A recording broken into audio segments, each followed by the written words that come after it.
যে ব্যক্তি বিদ্রোহ করেছে এবং দুনিয়ার জীবনকে অগ্রাধিকার দিয়েছে তার জায়গা হচ্ছে জাহান্নাম। জোরে বলেন নাউজুবিল্লাহ। যে ব্যক্তি আল্লাহর সঙ্গে বিদ্রোহ করেছে আর পরকালের জন্য পাথর জোগাড় করে নাই, দুনিয়াকে অগ্রাধিকার দিল, পরকালকে ভুলে গেল, তার জায়গা হলো জাহান্নাম। وَأَمَّا مَنْ خَافَ مَقَامَ رَبِّهِ وَنَهَى النَّفْسَ عَنِ الْهَوَى فَإِنَّ الْجَنَّةَ هِيَ الْمَأْوَى। আর যে ব্যক্তি আপন প্রভুর সামনে উপস্থিত হওয়াকে ভয় করেছে এবং আপন প্রবৃত্তিকে লালসা মুক্ত করেছে, লালসার হাত থেকে রক্ষা করেছে, আল্লাহ রাব্বুল আলামিন কিয়ামতের দিন তার জন্য রেখে দিয়েছেন জান্নাত। তার জন্য কোন জায়গা? জান্নাত। আমাদেরকে পরকাল ভিত্তিক জীবন যাপন যদি করি তাহলে কবরের জবাবগুলি খুব আসান হবে। আর যদি পরকাল ভিত্তিক জীবন যাপন না হয়, কবরটা মুসিবত হয়ে যাবে। হযরত ওসমান রাদিয়াল্লাহু তাআলা আনহু কবরের কাছে গিয়ে খুব কাঁদতেন। সাহাবায়ে কেরাম প্রশ্ন করেছেন, হুজুর, রাসূল করিম সাল্লাল্লাহু আলাইহি ওয়াসাল্লাম যখন জান্নাত ও জাহান্নামের ওয়াজ করেন কখনো তো এত বেশি আপনি কাঁদেন না, যত বেশি কাঁদেন কবরের কাছে এসে, কারণ কি? হযরত ওসমান রাদিয়াল্লাহু তাআলা আনহু বলতেন, আমার সাথীরা, আমি আমার হাবিবের কাছে, আল্লাহ রাব্বুল আলামিনের রাসূলের কাছে আমি শুনেছি এই কবরটাই হলো প্রথম স্টেশন, এই কবরটাই হলো প্রথম ইমিগ্রেশন কাউন্টার। এই জায়গায় কেউ যদি ধরা পড়ে যায়, কারো যদি চার্জশিট হয়ে যায়, সব জায়গায় ধরা পড়ে যাবে, হাসরে মিজানে সিরাতে কোনো জায়গায় নাজাত পাবে না।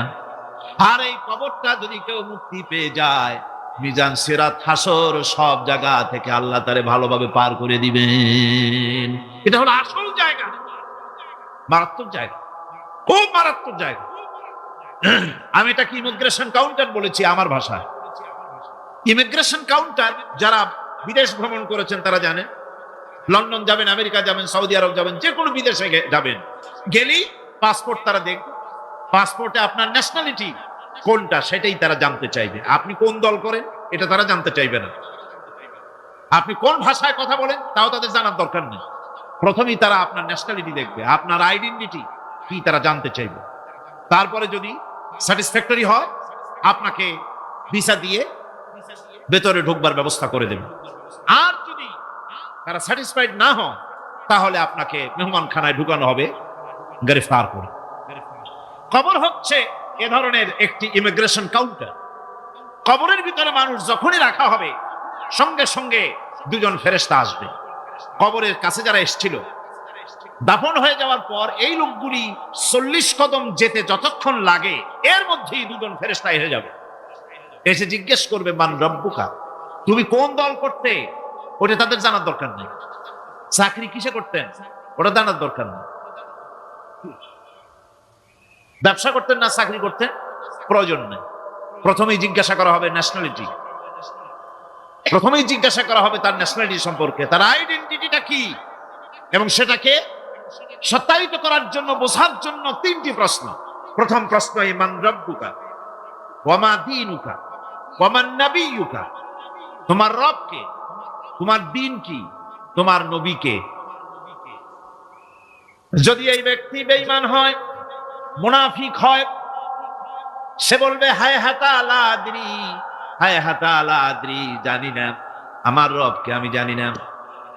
তোমার দিন কি, দিন কারে কয় বুঝি না।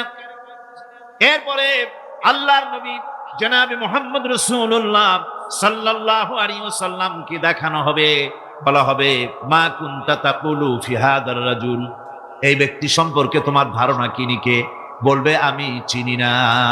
নাউযুবিল্লাহ। বাস, এরপরে তার যা হবার তাই শুরু হয়ে যাবে। আর যদি বান্দাটা মুমিন হয়, প্রশ্ন করা হবে মান রব্বুকা, জবাব দেবে রব্বি আল্লাহ, আমার রব আল্লাহ রাব্বুল আলামিন। ওয়া মা দীনুকা, দীনুনা ইসলাম, আমার দিন হচ্ছে ইসলাম। এরপরে আল্লাহর নবীকে দেখানো হবে। কয়েক রকমের বর্ণনা আছে। কোন বর্ণনায় আছে হুজুরের আকারে দেখানো হবে অথবা রসুলকে সরাসরি দেখানো হবে। বলা হবে মা কুনতা তাকুলু ফি হাদার রাজুল, এই লোকটি সম্পর্কে ধারণা কি? মোমেন ব্যক্তি বলবে হাদা নবিয়ুনা মুহাম্মাদুর রাসূলুল্লাহ সাল্লাল্লাহু আলাইহি ওয়াসাল্লাম, ইনি আমার তো সেই নবী মুহাম্মাদুর রাসূলুল্লাহ সাল্লাল্লাহু আলাইহি ওয়াসাল্লাম। আমরা যেন এই রকমের জবাব দিতে পারি, আল্লাহ কবুল করো। সকলে জোরে কোন আমিন। জবাব হয়ে যাওয়ার পর গায়ব থেকে আওয়াজ আসবে, ফাফরিশু বিল জান্নাতি ওয়ালবিসু বিল জান্নাহ, ও আমার ফেরেশতারা আমার এই বান্দাকে জান্নাতের পোশাক পরাইয়া দাও আর কবরটাকে জান্নাতের বিছানা বিছাইয়া দাও। জান্নাতের পোশাক পরাইয়া দাও, জান্নাতের বিছানা বিছাইয়া দাও। ইলা মাদ্দা বাসারিহি, তার চোখের দৃষ্টি যত দূর যায় কবরটা ততটা প্রশস্ত করে দাও। এরপর বেহেশতের পোশাক পরাইয়া বেহেশতের বিছানা বিছায়া ফেরেশতা বলবে নুম কানাউমুল উরুস, ঘুমিয়ে যাও। দুলামিয়া যেমন বাসর সজ্জায় নতুন বউ নিয়ে আরামে ঘুমায়, এরকম আরামে ঘুমায় যাও। ইলা ইয়াউমিল কিয়ামা, কিয়ামত পর্যন্ত ঘুমায় থাকবে, আরামে ঘুমিয়ে থাকবে। এরপরে সিংহায় ফুৎকার হবে, সিংহার ফুৎকারের আওয়াজে তার ঘুম ভেঙে যাবে। বলবে ইয়া ওয়াইলানা মান বা'আথানা মিন মারকাদিনা, হায় আফসোস, আমার এত আরামের ঘুম থেকে কে আমাকে জাগ্রত করলো, আমার ঘুমটারে নষ্ট করলো কে? আওয়াজ আসবে হাদা মা ওয়াদার রহমান ওয়া সাদাকাল মুরসালুন, এটা হচ্ছে রহমানের সেই ওয়াদা আর মুরসালিনরা নবীরা সত্য কথাই বলেছিলেন, সেই কিয়ামত অনুষ্ঠিত হচ্ছে। আমার বন্ধুগণ, সেজন্য এই দুনিয়ার মোহে পড়ে থাকলে পরে দুনিয়ায় যারা অগ্রাধিকার দিবে দুনিয়াকে পরকালের তুলনায়, জবাব দিতে পারবে না কবরের ভিতরে গিয়া। আর যারা পরকালকে অগ্রাধিকার দিবে, দুনিয়ার চাইতে পরকালকে বেশি অগ্রাধিকার দেবে আর আল্লাহর ভয় কলিজার ভিতরে রাখবে, কবরের জবাব সঠিকভাবে দিতে পারবে, কিয়ামতের দিন আল্লাহ রাব্বুল আলামিন তাদের জন্য জান্নাত দান করবেন। জোরে বলেন আমিন। দুনিয়াটা হচ্ছে দুনিয়া যেখানে আমরা আছি। আমি আগেই বলেছি দুনিয়া হচ্ছে আত্মা শব্দ থেকে এর উৎপত্তি হয়েছে। তুচ্ছ, নিকৃষ্ট, এটার দাম নাই, এটার মূল্য নাই। হযরত ইবনে কাইয়িম রাহিমাহুল্লাহ নওয়ারাল্লাহু মারকাদাহু ওয়া জাআলাল জান্নাতা মাসওয়াহু, হযরত ইবনে কাইয়িম তিনি বলছেন, সুন্দর করে বলছেন দুনিয়া সম্পর্কে, মা মাদা ফিদ দুনিয়া আহলামুন ওয়ামা বাকিয়া মিনহা আমানি ওয়াল ওয়াক্তু বাইনাহুমা দাইউন। মা মাদা ফিদ দুনিয়া আহলামুন, জীবনের যে অংশ ফেলে এসেছি সেটা আজ একটা স্বপ্ন। ওয়ামা বাকিয়া মিনহা আমানি, আর জীবনের যে অংশ সামনে বাকি আছে সেটা এখন একটা আকাঙ্ক্ষা। ওয়াল ওয়াক্তু বাইনাহুমা দাইউন, আর এর মাঝখান থেকে সময় সব চলে যাচ্ছে। কত বড় কথা চিন্তা করেছেন? জীবনের যে অংশ ফেলে এসেছি তা আজকে স্বপ্ন, তা আজ কি বলেন? স্বপ্ন। আর সামনে যা আছে সেটা আকাঙ্ক্ষা, আর মাঝখান থেকে সময় সব চলে যাচ্ছে। এরপরে তিনি বলছেন ওয়ামান ইয়াসহাবিদ দুনিয়া ইয়াকুন মিসলা কাবিদিন আলাল মাই খালাতুহু ফুরুদুল আসাবিঈ। দুনিয়াদারের অবস্থা হচ্ছে এই, কেউ যদি দুই হাতে পানি খামসায় ধরে, দুই হাতে কি ধরছে বলে? দুই হাতে পানি খামসায় ধরেছে, খুব মজবুত করে ধরেছে, 2 মুঠ পানি। বলেন থাকবে কতটুকু? কতটুকু থাকবে? এক ফোঁটাও থাকবে। কারণ তার আঙ্গুলের ফাঁক তার সাথে খেয়ানত করবে, আঙ্গুলের ফাঁক দিয়া পানিগুলি সব বেরিয়ে চলে যাবে। সুতরাং দুনিয়া যারা চায় তারা ঠিক পানি খামসায় ধরলে পানি যেমন হাতের ভেতর থেকে খেয়ানত করে চলে যায়, যারা দুনিয়া চায় দুনিয়াও তাদেরকে এভাবে ফাঁকি দিয়ে চলে যায়। তবুও দুনিয়ার মায়া মানুষের এত বেশি। আল্লাহর নবী বলেন লাউ কানা লি ইবনি আদামা ওয়াদিন মিন যাহাবিন লাহাব্বা ইয়াকুনা লাহু সানিন, এই পৃথিবীতে যদি কাউকে একটা মাঠ ভরে যদি সোনা দেওয়া যায়, লোকটা বলবে রব্বুল আলামিন, আমি যদি আরেকটা মাঠ এরকম সোনা ভরা পেতাম।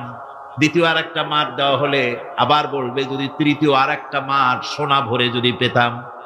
নবীজি বলেন ওয়ালা ইয়ামলাউ জাওফু ইবনু আদামা ইল্লা তুরাব, মানুষের পেট 3.5 হাত মাটি ছাড়া, কবরের মাটি ছাড়া মানুষের পেট ভরবে না। আরো চাই, আরো চাই, চাওয়ার কোনো শেষ নাই। মানুষ এভাবে করে দুনিয়ার মহব্বতে এমনি পাগল হয়ে যায়, শুধু দুনিয়ার মহব্বত, পরকালকে বেমালুম ভুলে যায়। আমি কিন্তু এই কথা বোঝাতে চাই নাই যে পরকালের মহব্বতে, পরকালের ভয়তে বা পরকালের জন্য দুনিয়া আপনি বাজার ঘাট বেচা কিনা ব্যবসা বাণিজ্য সবকিছু ভুলে যান না, তা নয়। ভুল বোঝার কোনো কারণ নাই। পরকালকে অগ্রাধিকার দিতে হবে, মানে দুনিয়াটা চিরস্থায়ী জায়গা নয়। চিরস্থায়ী হচ্ছে কোনটা? আখিরাত। চিল্লায় এখন কোনটা? সুতরাং এখানে যা করতে হবে, আখিরাতে জবাবদিহিমূলক জীবনযাপন করতে হবে। আপনি ব্যবসা করবেন, ওজনে কম দিতে পারবেন না। আপনি খাদ্যে ভেজাল দিতে পারবেন না, চুরি করতে পারবেন না, ডাকাতি করতে পারবেন না, জেনা করতে পারবেন না, বদমাশি করতে পারবেন না, মদ খেতে পারবেন না, সন্ত্রাসী হতে পারবেন না, হাইজ্যাকার হতে পারবেন না, চাঁদাবাজ হতে পারবেন না, মুনাফাখোর হতে পারবেন না, আপনি চোরা কারবারি হতে পারবেন না, ঘুষখোর হতে পারবেন না, সুদখোর হতে পারবেন না। এই সব কাজ পরকালকে বিশ্বাস করলেই এ সমস্ত কাজ থেকে মানুষ বিরত থাকতে পারে। কথা ঠিক কিনা? যেমন করে সারা বছর লেখাপড়া করার পর কলেজে, বিশ্ববিদ্যালয়, মাদ্রাসায়, হাই স্কুলে, সব জায়গায় সারা বছর লেখাপড়া করার পর যেমন পরীক্ষা দেওয়ার একটা দিন আসে, সারা বছর ব্যবসা করার পর হিসাব নিকাশ করার যেমন একটা সময় আসে, সারা মাস চাকরি করার পর বেতন পাওয়ার যেমন একটা দিন আসে, সারা জীবন চাকরি করার পর পেনশন পাওয়ার যেমন একটা সময় আসে, অনুরূপ ভাবে এই দুনিয়া যেদিন শেষ হয়ে যাবে, আল্লাহ নির্ধারিত সময় শেষ হয়ে যাওয়ার পর একটা সময় আসবে যখন আল্লাহ রব্বুল আলামিন সব শেষ করে দিবেন, লন্ডভন্ড হয়ে যাবে, কিছু থাকবে না। কোরআনে কারীমে আল্লাহ সব বলেছেন, কোরআনে সব আল্লাহ বলে দিয়েছেন। আল্লাহ পাক বলেন এই পৃথিবীর সব কেমন ভাবে ধ্বংস হবে তার চিত্র আল্লাহ পাক কোরআনে কারীমে তুলে ধরেছেন। ইযাস সামাউ ফাতারাত ওয়া ইযাল কাওয়াকিবু তাসারাত ওয়া ইযাল বিহারু ফুজ্জিরাত ওয়া ইযাল কুবুরু বু'সিরাত। যখন আকাশসমূহ দীর্ণ বিদীর্ণ হয়ে যাবে, তারকাগুলি বিক্ষিপ্ত হয়ে ছিটকে পড়বে, আর সমুদ্রগুলি উচ্ছ্বসিত হয়ে পড়বে, কবরগুলি সব তার ভেতরে যা আছে উদ্গীরণ করে দেবে, তারকাগুলি স্থিমিত হয়ে যাবে। এরপরে সমস্ত আকাশগুলি সিজিল্লিল কুতুব, কিতাবের পৃষ্ঠার মতো একটার পরে একটা ঠাস ঠাস করে পড়তে থাকবে, চূর্ণ বিচূর্ণ হয়ে ভেঙে চুরে একাকার হয়ে যাবে। পাহাড়গুলিকে উড়িয়ে দেওয়া হবে, চন্দ্র এবং সূর্য একাকার হবে। আল্লাহ রাব্বুল আলামিন বলেন ফাইদা বারিকাল বাসার ওয়া খাসাফাল কমার ওয়া জুমিআশ শামসু ওয়াল কমর। চক্ষু যখন বিস্ফারিত হয়ে যাবে, চাঁদ যখন তার আলো হারিয়ে ফেলবে, সূর্য যখন তার আলো হারিয়ে ফেলবে, চাঁদ আর সূর্য সব একাকার হয়ে যাবে, সেই সময়ের অবস্থাটা কি চিন্তা করো। মানুষ হয়রান হয়ে দৌড়াদৌড়ি করবে। ওয়া হুমিলাতিল আরদু ওয়াল জিবালু ফাদুক্কাতা দাক্কাতান ওয়াহিদা। জমিন এবং পাহাড়গুলির মধ্যে আল্লাহ রাব্বুল আলামিন সংঘর্ষ বাঁধিয়ে দিবেন, পাহাড়গুলি ভেঙে চুরে টুকরা টুকরা হয়ে যাবে, পাহাড়গুলি উঁচু করে জমিনের উপরে আছাড় মেরে আল্লাহ রাব্বুল আলামিন ভেঙে চুরে চুরমার করে দিবেন। সুবহানাল্লাহ। ওয়াতাকুনুল জিবালু কালইহনিল মানফুশ, পাহাড়গুলো পেঁজা ধোনা তুলার মতো করে উড়িয়ে দেওয়া হবে, পাহাড় উড়ে যাবে। সুবহানাল্লাহ। পাহাড় পাথরের তৈরি করা পাহাড়, এই পাহাড়গুলি তুলার মতো হয়ে উড়বে কিভাবে? আমি এই দৃশ্য নিজের চোখে কিছুটা হলেও দেখছি। আজ থেকে 10 দিন আগে আমি ইতালি সফর করে এসেছি। ইতালির রাজধানী রোম। রোম প্রাচীন সভ্যতার লালন ভূমি। কোরআনে কারিমে সূরায়ে রোম রয়েছে, এই রোম সেই রোম।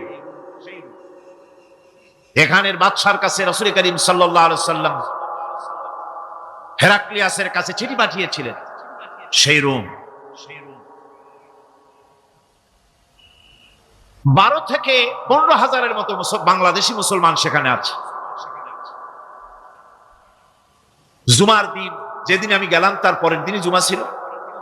জুমার নামাজ পড়লাম ভ্যাটিকানের কাছেই বিশাল মসজিদ, ইউরোপের ভিতরে সবচেয়ে বড় মসজিদ এটা। রোম ইসলামের দুশমনদের রাজধানী।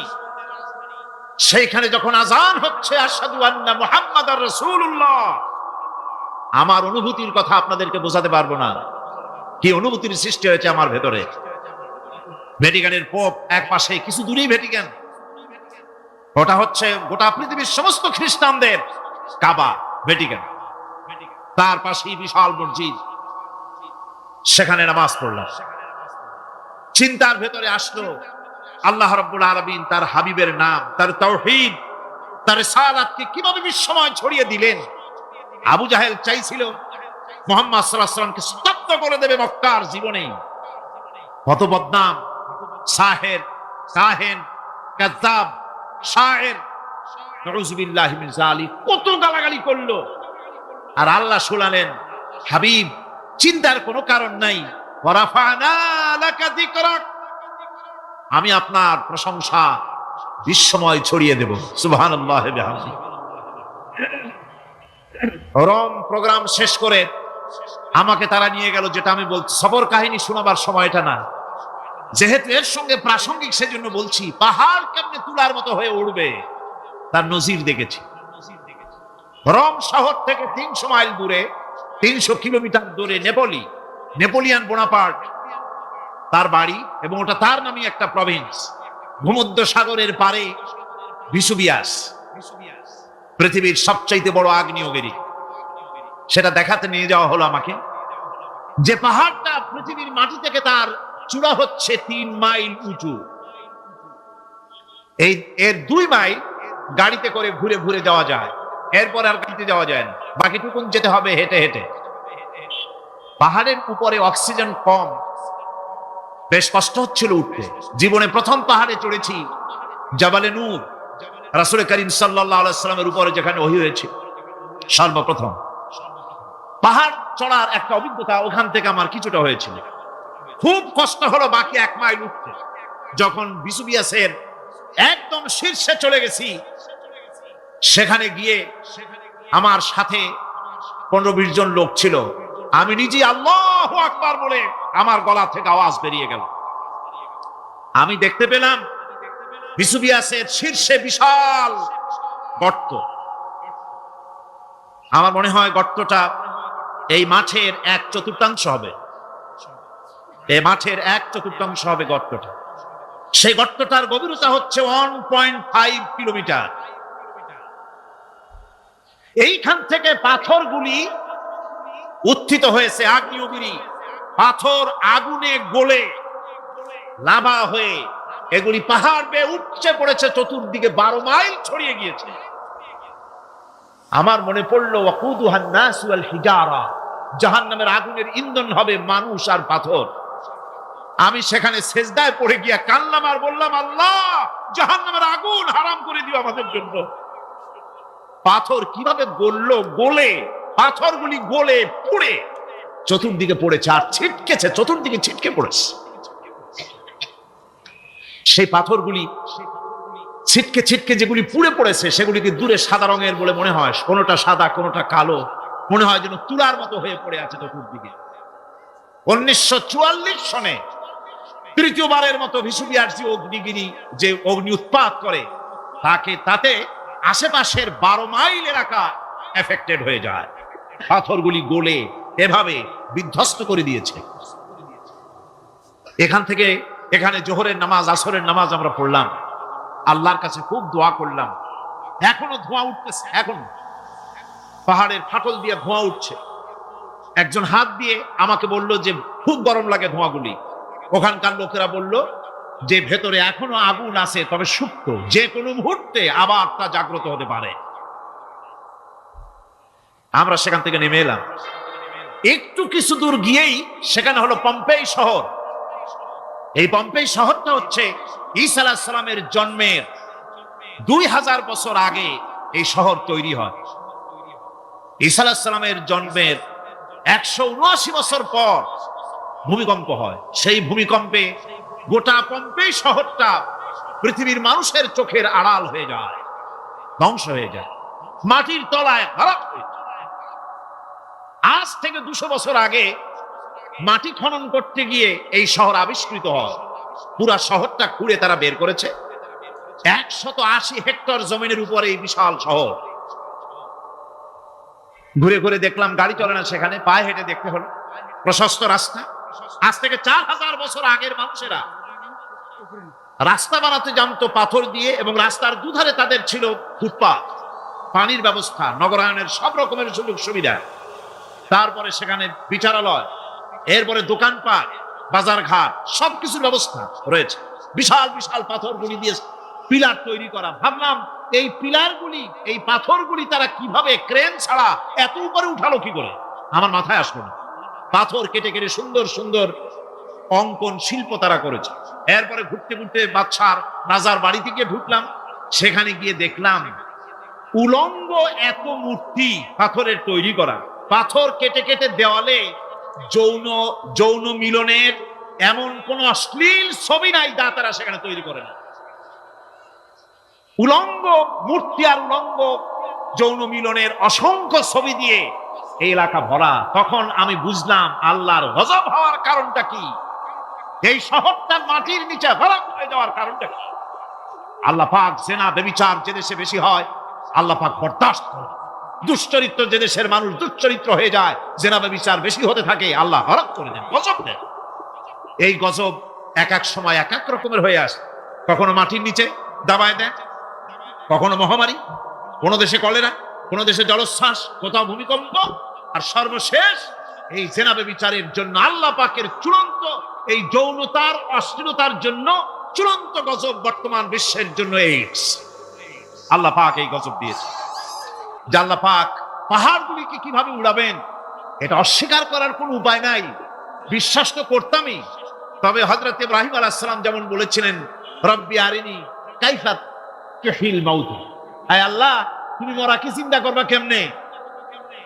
আল্লাহ পাক বলেন আওয়ালাম তুমিন, তুমি বিশ্বাস করো না। ইব্রাহিম আলাইহিস সালাম বললেন বালা, অবশ্যই বিশ্বাস করি, ওয়ালাকিন লিয়াতমাইন্না কলবি, যদি চোখে দেখতাম তাহলে আমার অন্তরাত্মা খুব ঠান্ডা হতো। আল্লাহ রাব্বুল আলামিন চোখে দেখায় দিলেন জিন্দা কেমনে মুর্দা হবে, মুর্দা কেমনে জিন্দা হবে, আল্লাহ দেখায় দিলেন। পাহাড় উড়ায় দিবেন আল্লাহ রাব্বুল আলামিন। একথা কলিজার মধ্যে তার উপর ঈমান বিশ্বাস, কিন্তু আল্লাহ চোখে দেখাইছেন, ঈমান আরো মজবুত হয়েছে, যা ছিল আরো মজবুত হয়েছে। সুবহানাল্লাহ। আল্লাহর ভয়তে কলিজা কেঁপেছে। আমি পাহাড়ের উপরে কেঁদেছি, যার যার হয়ে কেঁদেছি। বন্ধুগণ, আল্লাহ সুবহানাহু ওয়া তাআলা এই জন্য বলেছেন কুল সিরু ফিল আরদ, আমার জমিন ঘোরো, ভালো করে দেখো, কাইফা কানা আকিবাতুল মুকাজ্জিবিন, মহাসত্যকে যারা অস্বীকার করেছে তাদের পরিণতি আমি কি করে দিয়েছি, এগুলি চোখে ভালো করে তাকায় দেখো। আমার বন্ধুগণ, সুতরাং এই পৃথিবীর অবসান হবে, এই পৃথিবী ধ্বংস হবে, এই পৃথিবী চূড়ান্ত ভাবে শেষ হয়ে যাবে। হ্যাঁ, আরেকটি কথা বলতে হয়, সেটা হচ্ছে যে এই রোম থেকে আর একটু দূরে 900 মাইল দূরে হচ্ছে সিসিলি। 900 মাইল দূরে, সেখানে এই সিসিলি মুসলমানেরা শাসন করেছিল 350 বছর। সেই সিসিলিতে রয়েছে 360টা মসজিদ মুসলমানদের করা। সমস্ত মসজিদগুলি আজ তালা বন্ধ, একটা মসজিদও খোলা নাই। সেখানকার মুসলমানেরা ওয়াজ শুনতে এসেছিল রোমে। আমি তাদের জন্য পরামর্শ দিয়েছি যে গভর্নমেন্টের কাছে তোমরা দাবি জানাও যে অন্তত একটা মসজিদের দরজা আমাদের জন্য খুলে দাও। রোমের অবস্থানরত প্রবাসী বাংলাদেশি মুসলমানেরা আমাকে বলেছে, তাদের অনেকের বাড়ি চট্টগ্রামেও আছে, আমাকে বলেছে তাদের চোখে পানি আসছে বলার সময় যে চিরমের তাফসীর মাহফিল যখন আসে কলজাটা কাঁদতে থাকে যাওয়ার জন্য।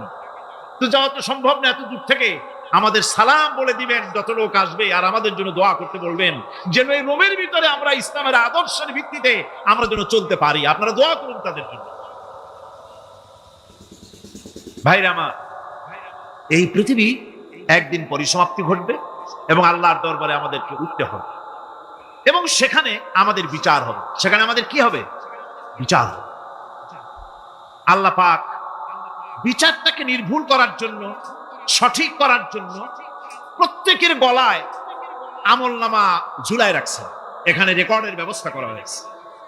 আল্লাহ পাক বলছেন ওয়া কুল্লা ইনসানিন আলজামনাহু তাইরাহু ফি উনুকিহি ওয়া নুখরিজু লাহু ইয়াওমাল কিয়ামাতি কিতাবান ইয়ালকাহু মানশুরা। আল্লাহ পাক বলেন প্রত্যেকের ভালো মন্দ কর্মফল, কর্মলিপি আমি তার গলায় ঝুলায় রেখেছি। কিয়ামতের দিন সে নিজের কাছে স্পষ্ট সব দেখতে পারবে, কোনো জিনিস বাদ পড়বে না। তার গলায় তার আমলনামা ঝুলানো আছে, সব রেকর্ড হতেছে। আমরা যা করছি সবগুলি রেকর্ড হয়ে যাচ্ছে। বর্তমান বিজ্ঞানীরা আবিষ্কার করেছে যে মানুষের শরীরের ভিতরে ডিএনএ আছে, রক্তের ভিতরে ডিএনএ, এটা একটা কোডর। মানুষের রক্তের ভিতরে ডিএনএ আছে, যেমন তার ব্রেনের ভিতরে কতগুলি কোষ আছে, এক একটা কোষ এক এক ধরনের কাজ করে, অনুরূপ ভাবে তার শরীরের ভিতরে রক্তের ভিতরে ডিএনএ আছে। এই ডিএনএটা কি? এই ডিএনএটা হচ্ছে, এই ডিএনএ একটা কম্পিউটারের মতো কাজ করতেছে। লোকটা কি করবে, কোথায় যাবে, সে ভালো হবে মন্দ হবে কি হবে, সব তার ডিএনএ এর মধ্যে রেকর্ড কৃত আছে।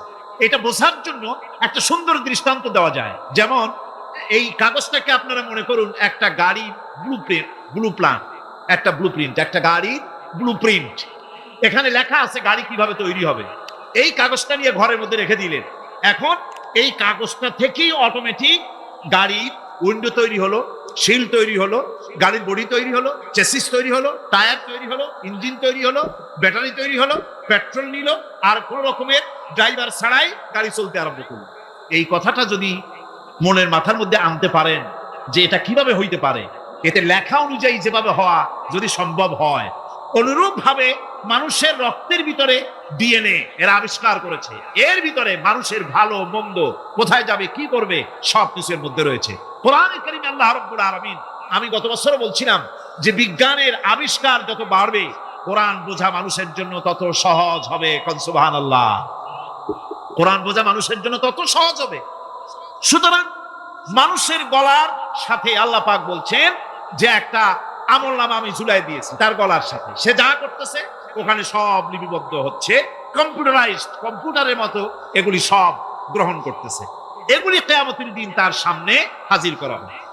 কিয়ামতে যখন আমলনামা তার সামনে দিয়ে বলা হবে ইকরা কিতাবাকা কাফা বিনাফসিকাল ইয়াওমা আলাইকা হাসিবা, তাকে বলা হবে নিজের কর্মলিপি নিজেই পড়ো, আজ তুমি তোমার নিজের হিসাব নিতে যথেষ্ট। বন্ধুগণ, এই মাহফিলে যত লোক আমরা বসে আছি, আমরা আমাদের হিসাব নিতে যথেষ্ট না আরেকজন লাগবে? কোন আমরা যথেষ্ট কিনা? কথা বোঝেন নাই। আমি বলতে চাইছি এটা, আমরা যদি এখন চোখ বুঝে চিন্তা করি যে পিছনের জীবনে কি করেছি, মনে পড়বে নাকি পড়বে না? বলেন সবাই পড়বে কি পড়বে না? ছোটবেলায় কবে পায়ের নিচে কাঁটা ফুটেছিল, কবে কোথায় আছাড় খেয়েছিলেন, কবে কার বেল তাল আম কাঁচা আম চুরি করে খেতে গিয়ে কিল খেয়েছিলেন, তারা খেয়েছিলেন, তাকে এখন মনে নাই? আছে। তাহলে কিল, ওই তাল বেল চুরি করতে গিয়া যে কিলটা খাইছিলেন সেটাও মনে আছে, ভালো মন্দ সব মনে আছে। তাহলে কোন হোটেলের রুমে কি করছিলেন, কোন স্কুলে কোন কলেজে কি করছিলেন, তারপরে জীবনে ছোট বড় ঘটনাগুলি সব বুঝতে মনে পড়বে না? এবার হিসাব করেন, মনে যদি পড়ে এবার হিসাব করেন আপনি জান্নাতি না জাহান্নামী। আপনি আপনার নিজের হিসাব নেওয়ার জন্য যথেষ্ট। তাকে হিসাব করতে বলা হবে, তোমার হিসাব, তোমার নিজের হিসাব নেওয়ার জন্য তুমি যথেষ্ট, তোমার হিসাব তুমি নিজেই করো, এটা পড়ো। আর সেই কিয়ামতের দিন কোনো সাহায্যকারী মিলবে না। লান তানফাকুম আরহামুকুম ওয়ালা আওলাদুকুম ইয়াওমাল কিয়ামাহ। লান তানফাকুম, কিয়ামতের দিন কোনো ফায়দা হবে না, অবশ্যই কোনো ফায়দা হবে না, কোনো উপকারে আসবে না। কিয়ামতের দিন তোমার সন্তান, তোমার স্ত্রী, তোমার মাল, তোমার সম্পদ কোন উপকারে আসবে না। কিয়ামতের ময়দানে সেদিন সব তোমার সাথে বিচ্ছয় করবে, সব পালায় যাবে। সেখানে উৎকোষেরও কোনো কারবার নাই যে ঘুষ টুস দিয়া, ফেরেশতাদের কোন রকম বুঝবাজ দিয়া, আলাদা কোনো চোরাগলি পথ দিয়া একেবারে ফুট করে ভেসতে চলে যাবেন, এমন কোনো সুযোগ নাই। অনেকে বলে হুজুর এমন কিছু দোয়া শিখায় দেন যাতে ওই সব জেহাদ বোমা এগুলি খুব ভয় পায়, ওসব রাস্তা টাস্তা না, খুব সহজে কিছু দোয়া দুরূদ করিয়া আস্তে করে জান্নাতে চলে যাওয়া যায়, এরকম একটা দোয়া, এরকম একটা পথ বলে দেন। আমি বলি ভাই, এরকমের কোন সূরাগুলি আমার রাসূল আবিষ্কার করতে পারেন নাই। আল্লাহর পয়গম্বরের এই ধরনের পথ, কোন পথ আবিষ্কার করতে পারেন নাই। সেখানে কিয়ামতের দিন কাউকে উৎকোচ গ্রহণ করার কেউ নাই, উৎকোচ দেওয়া যাবে না। আর উৎকোচ দিবি নেবে কি? আপনার কাছে কিছু নাইও, থাকলেও নেওয়ার কেউ নাই।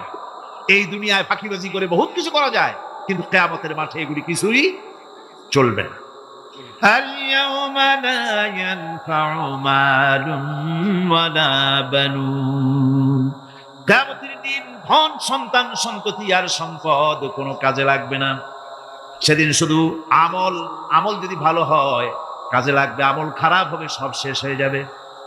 আল্লাহ রাব্বুল আলামিন নবীজিকে ডেকে বলেছেন, নবী আপনি বলেন, কুল মা কুনতু বিদআম মিনার রাসূল, আপনি বলুন আমি কোন নতুন রাসূল নই, আমার আগে অনেক নবী রাসূল পৃথিবীতে এসেছেন, তারা বিদায় হয়ে গেছেন। আমি জানি না কিয়ামতের দিন আল্লাহ রাব্বুল আলামিন আমার সাথে কি ব্যবহার করবেন, আর আমি এও জানি না যে কিয়ামতের দিন আল্লাহ পাক তোমাদের সাথে কি ব্যবহার করবেন। এই আয়াত নাযিল হওয়ার পর আল্লাহর হাবিব তার মেয়েকে ডাকলেন, জামাইকে ডাকলেন, নাতিদেরকে ডাকলেন, আহলে বাইতদেরকে ডাকলেন, আর বললেন, ও আমার মেয়ে কলিজার টুকরা ফাতেমা গো শোনো, কেবলমাত্র আয়াত নাজিল হয়ে গেল, আল্লাহ পাক আমাকে শুনাইছেন কিয়ামতের দিন আমি জানি না আমার সঙ্গে কি ব্যবহার করা হবে, আর এও জানি না যে তোমাদের সাথে কি ব্যবহার করা হবে। ও আমার কলিজার টুকরা মেয়ে ফাতেমা, কিয়ামতের দিন মুহাম্মদ সাল্লাল্লাহু আলাইহি সাল্লামের মেয়ে, এই হিসাবে তোমার নাজাতের ফয়সালা হবে না। ও আমার কলিজার টুকরা নাতি হাসান আর হোসেন, কিয়ামতের দিন মুহাম্মদ সাল্লাল্লাহু আলাইহি সাল্লামের নাতি হিসাবে ফয়সালা হবে না। ও আমার জামাই হযরতে আলী, কিয়ামতের দিন আমার জামাই হিসাবে নাজাতের ফয়সালা হবে না। আমল যদি ভালো হয় ফয়সালা ভালো হবে, জান্নাতে চলে যাবে। আমল যদি খারাপ হয় কার নাতি কার জামাই দেখা হবে না। সুবহানাল্লাহ, কঠিন কিয়ামতের মাঠ। এই পরকালের বিশ্বাস যদি কলিজার মধ্যে ঢোকে মানুষ ভালো হয়ে যাবে। কোন সুবহানাল্লাহ। আপনাদের দৃষ্টিতে পারবে, কথার জবাব যে দিলেন না। পুলিশে কি মানুষের চরিত্র ভালো বানাইতে পারবে? পুলিশের চরিত্র ভালো বানাবে কেডা? সেটাই তো কথা। মানুষের চরিত্র যাতে ভালো থাকে, মানুষের যেন খারাপ কাম না করে, সেজন্য পুলিশ যাতে খারাপ কাম না করে সেজন্য আরো একটা ডিপার্টমেন্ট আছে না, তারা যাতে খারাপ কাজ না করে সেজন্য আর একটা আছে। এন্টি করাপশনের আবার এন্টি করাপশন আছে, তার উপর আবার এন্টি করাপশন আছে। এন্টিটার অভাব নেই। সুতরাং পুলিশ দিয়া, বিডিআর দিয়া, আর্মি দিয়া মানুষের, দেশের, জাতির চরিত্র ভালো বানানো যায় না। রাসূলুল্লাহ এ দিয়া বানান না, এটা ইসলামের নিয়ম নয়। পুলিশ দিয়া, আর্মি দিয়া দেশের মানুষের চরিত্র ভালো বানানো যায় না। চরিত্র ভালো বানানো যায় কেবলমাত্র পরকালের ভয় দিয়া। কি কিসের ভয় দিয়া? ওই যে মক্কার জীবনে ওই সমস্ত মানুষগুলি যারা চুরি করত, ডাকাতি করত, জেনা করত, বদমাশি করত, যারা শয়তানি করত, যারা মানুষকে খুন করত, এই মানুষগুলি এত ভালো হয়ে গেল, যারা চুরি ছেড়ে দিল, ডাকাতি ছেড়ে দিল, জেনা ব্যভিচার ছেড়ে দিল, এত ভালো হয়ে গেল, পৃথিবীর মধ্যে সেরা মানুষ তারা হয়ে গেলেন। জোরে বলেন সুবহানাল্লাহ। নবীর সাহাবীরা পৃথিবীর শ্রেষ্ঠ সন্তান, নবীর সাহাবীরা পৃথিবীর সেরা মানুষ, তাদের চাইতে সেরা মানুষ নবীদের পরে আর কেউ হতে পারে না। জোরে কোন সুবহানাল্লাহ। নবীর পরে পৃথিবীতে শ্রেষ্ঠ মানুষ কারা? সাহাবায়ে কেরাম রিদওয়ানুল্লাহ তাআলা আলাইহিম আজমাইন। ওনারা তো কুফরের মধ্যে ছিলেন, শিরকের মধ্যে ছিলেন, চুরি, ডাকাতি, জেনা, ব্যভিচার এমন কোনো পাপ নাই যা করা হয়নি।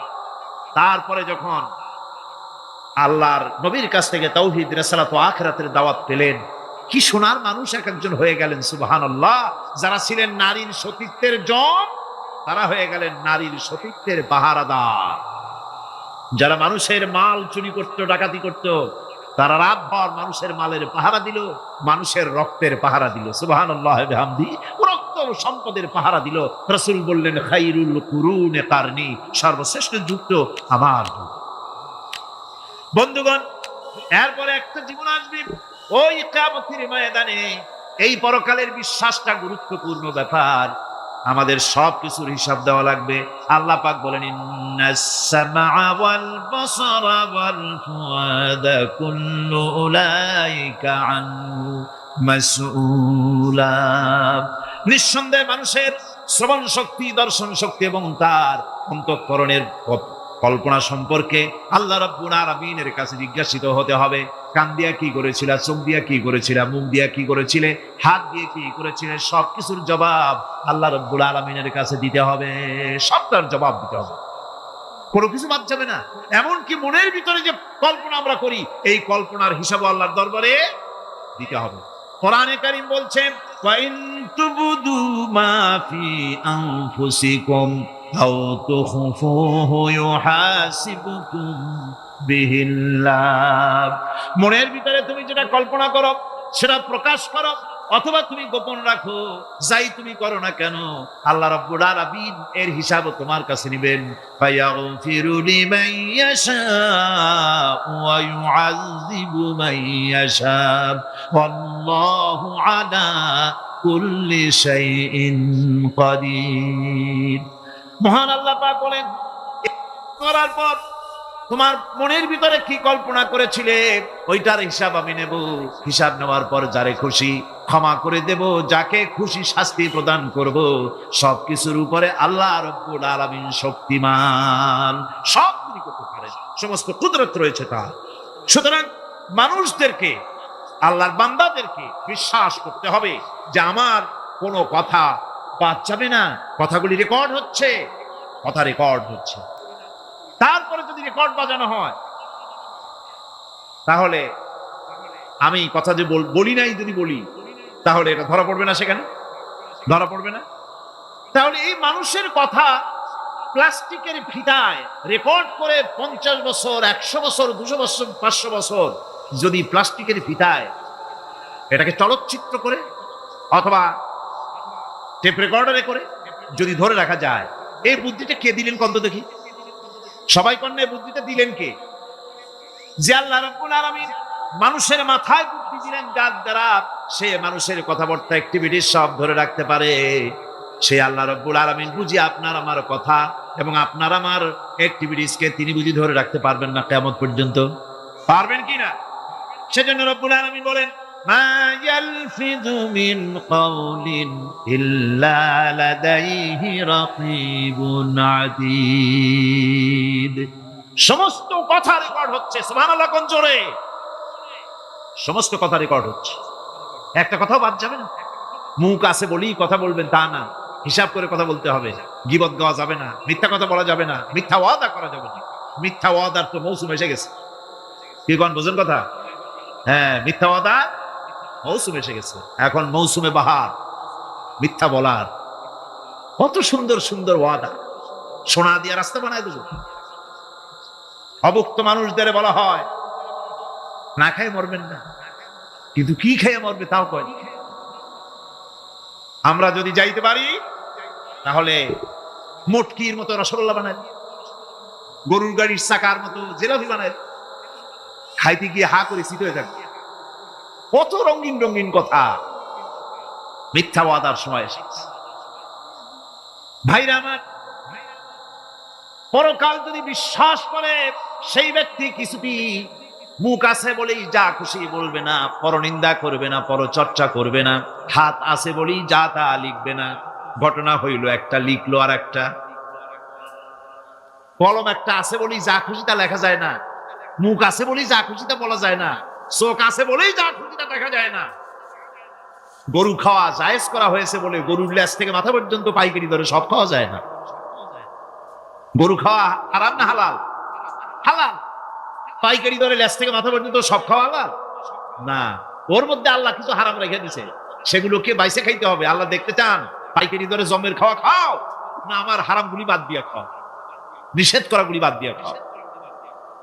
মুখ আছে বলেই যা খুশি তা বলা যাবে না, কান আছে বলেই যা খুশি তা শোনা যাবে না, চোখ আছে বলেই যা খুশি তা দেখা যাবে না, হাত পা আছে বলেই যা খুশি তা করা যাবে না। সবটার পেছনে আল্লাহ রাব্বুল আলামিনকে ভয় করা লাগবে। মহান আল্লাহ রাব্বুল আলামিন বলে, বান্দারে তোমার সমস্ত কার্যাবলী, এমনকি তোমার চাহনিটা পর্যন্ত কার দিকে কি নিয়তে তাকাইছো কেউ জানে না, আমি আল্লাহ রব্বুল আলামিন জানি। وَيَعْلَمُ خَائِنَةَ الْأَعْيُنِ وَمَا تُخْفِي الصُّدُورُ। তোমার অন্তঃকরণ কি জিনিস গোপন করে, আর তোমার চক্ষু কি লুকোচুরি খেলে, আমি টের পাই। সুবহানাল্লাহ বিহামদি। চশমার ফাঁক দিয়া কি দেখো, কারে দেখো, কি নজরে দেখো, সানগ্লাস পরিয়া কেউ ঠিক পায় না, আমি ঠিক পাই। সুবহানাল্লাহ, জোরে কান সুবহানাল্লাহ। সুতরাং চোখের নজরের হিসাব হবে, হাতের কাজের হিসাব হবে, পায়ের চলার হিসাব হবে, আপনার বলার হিসাব হবে, মুখে যা বলেছেন, যা করেছেন, হাত পাও দিয়ে যা করেছেন, সবকিছুর হিসাব হবে কিয়ামতের দিন। আল্লাহর দরবারে সবকিছু উপস্থিত হবে, কোনো জিনিস বাদ পড়বে না। ফামান ইয়ামাল মিসকালা যাররাতিন খায়রান ইয়ারা ওয়া মান ইয়ামাল মিসকালা যাররাতিন শাররান ইয়ারা। ছোট্ট একটা ভালো কাজ যদি করো, তাও হাজির করা হবে সামান্যতম ভালো কামও তোমার বাদ পড়বে না। আর ক্ষুদ্রতম কোনো খারাপ কাজ করলে তাও উপস্থিত করা হবে, সব তোমার সামনে, কোনো জিনিস বাদ পড়বে না, সব দেখতে পাবে কিয়ামতের দিন। ভালো কাজটাও আর খারাপ কাজটাও আল্লাহর কাছে সেদিন আল্লাহ পাক মানুষের সামনে উপস্থিত করে দিবে। আল্লাহ পাক বলছেন, সেদিন এই জমিন, তার ভিতরে যা লুক্কায়িত ছিল, জমিন সব বের করে দেবে। কাআন্নাহুম জারাদুম মুনতাশির। টিড্ডি, ফড়িংগুলি, পোকাগুলি মাটি থেকে যেমন বেরোয়, এ মাটির ভিতরে যা আছে কিয়ামতের দিন সব মাটি বের করে দেবে। ইযা যুলজিলাতিল আরদু জিলজালাহা ওয়া আখরাজাতিল আরদু আসকালাহা ওয়া ক্বালাল ইনসানু মা লাহা। এ জমিনকে ঝাঁকি মারা হবে প্রবল এক ঝাঁকুনিতে এই পৃথিবীর মধ্যে যা কিছু আছে সব বেরিয়ে যাবে। সুবহানাল্লাহ কইতে ইচ্ছা করে না মিয়ারা? এক ঝাঁকুনিতে পৃথিবী সব বের করে দেবে। মানুষ हैरान হয়ে বলবে, কি হয়েছে, এ মাটির হলোটা কি? আমার বন্ধুগণ, মানুষ हैरान হয়ে গিয়ে বলবে, মাটির কি হলো? আল্লাহ রাব্বুল আলামিন বলেন, ইয়াউমাইদিন তুহাদ্দিসু আখবারাহা বিআন্না রাব্বাকা আওহালাহা। জমিনের উপরে যা ঘটেছে, জমিন তা সব বের করে দেবে, সব প্রকাশ করে দেবে। আর এটা এই জন্য হবে যেহেতু তার রবের হুকুম হয়েছে, তার রব হুকুম করেছে, বের করে দে।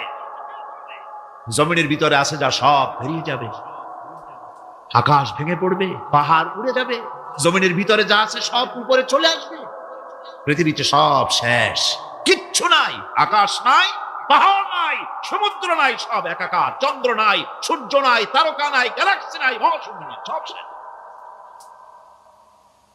আল্লাহ রাব্বুল আলামিন সমস্ত ফেরেশতাদেরকে শেষ করে দিবেন, সকলের মওত হয়ে যাবে, কেউ আর থাকবে না। এমনকি হযরতে আজরাইল মালাকুল মউত তিনিও থাকবেন না, সব আল্লাহ রাব্বুল আলামিন মৃত্যু করে দিবেন।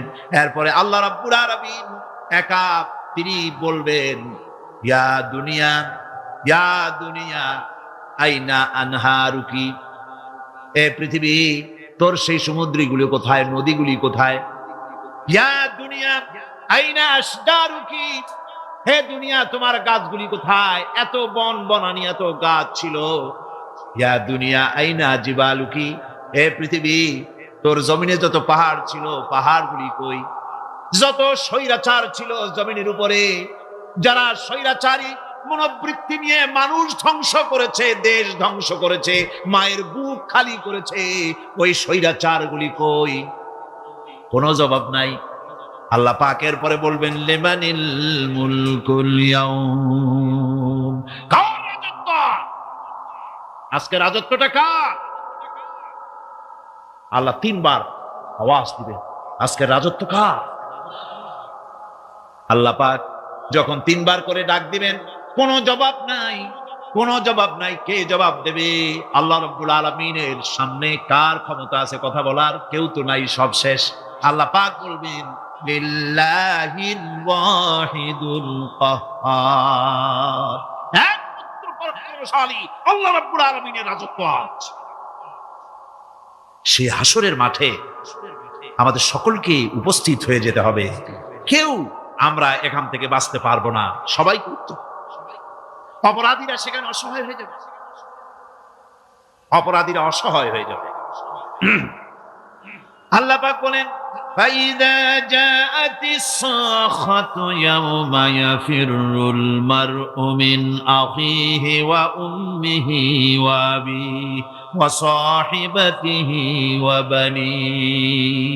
অবশেষে যখন কান ফাটানো আওয়াজ আসবে, এই আওয়াজ সেদিন মানুষ নিজের মা বাপ ভাই বোন সব থেকে বিচ্ছিন্ন হয়ে যাবে, সব একের থেকে আরেকজন পালায়ে যাবে, হারায়ে যাবে, কেউ কাউকে আর খুঁজে পাবে। সেদিন ওই কিয়ামতের মাঠে বিভীষিকাময় দৃশ্য, মানুষ হয়রান হয়ে যাবে। মাথার এক হাত অথবা অর্ধমাইল অথবা এক বিগত এতটুকুন উপরে ওই প্রকাণ্ড সূর্যটার তাপ আসবে, গুনাহগারের মাথার চান্দি ফেটে গিয়া মগজগুলি গলে গলে নাক কান দিয়ে বেয়ে পড়তে লাগবে, জিহ্বাটা কুকুরের মতো ঝুলে নাভিস্থল পর্যন্ত পড়ে যাবে, মাটিটা সূর্যের উত্তাপে তামার মতো গরম হয়ে যাবে, সারা হাসর জুড়ে আওয়াজ হবে পানি পানি পানি। মানুষেরা হয়রান হয়ে যাবে সেই হাসরের ময়দানে। এই চরম কষ্টের ভিতরে আল্লাহ রাব্বুল আলামিন বলেন সেদিন দুটো ভাগ হয়ে যাবে। একদল মানুষের চেহারা আলোয় ঝলমল হয়ে যাবে, আর একদল মানুষের চেহারাগুলি কালো হয়ে যাবে।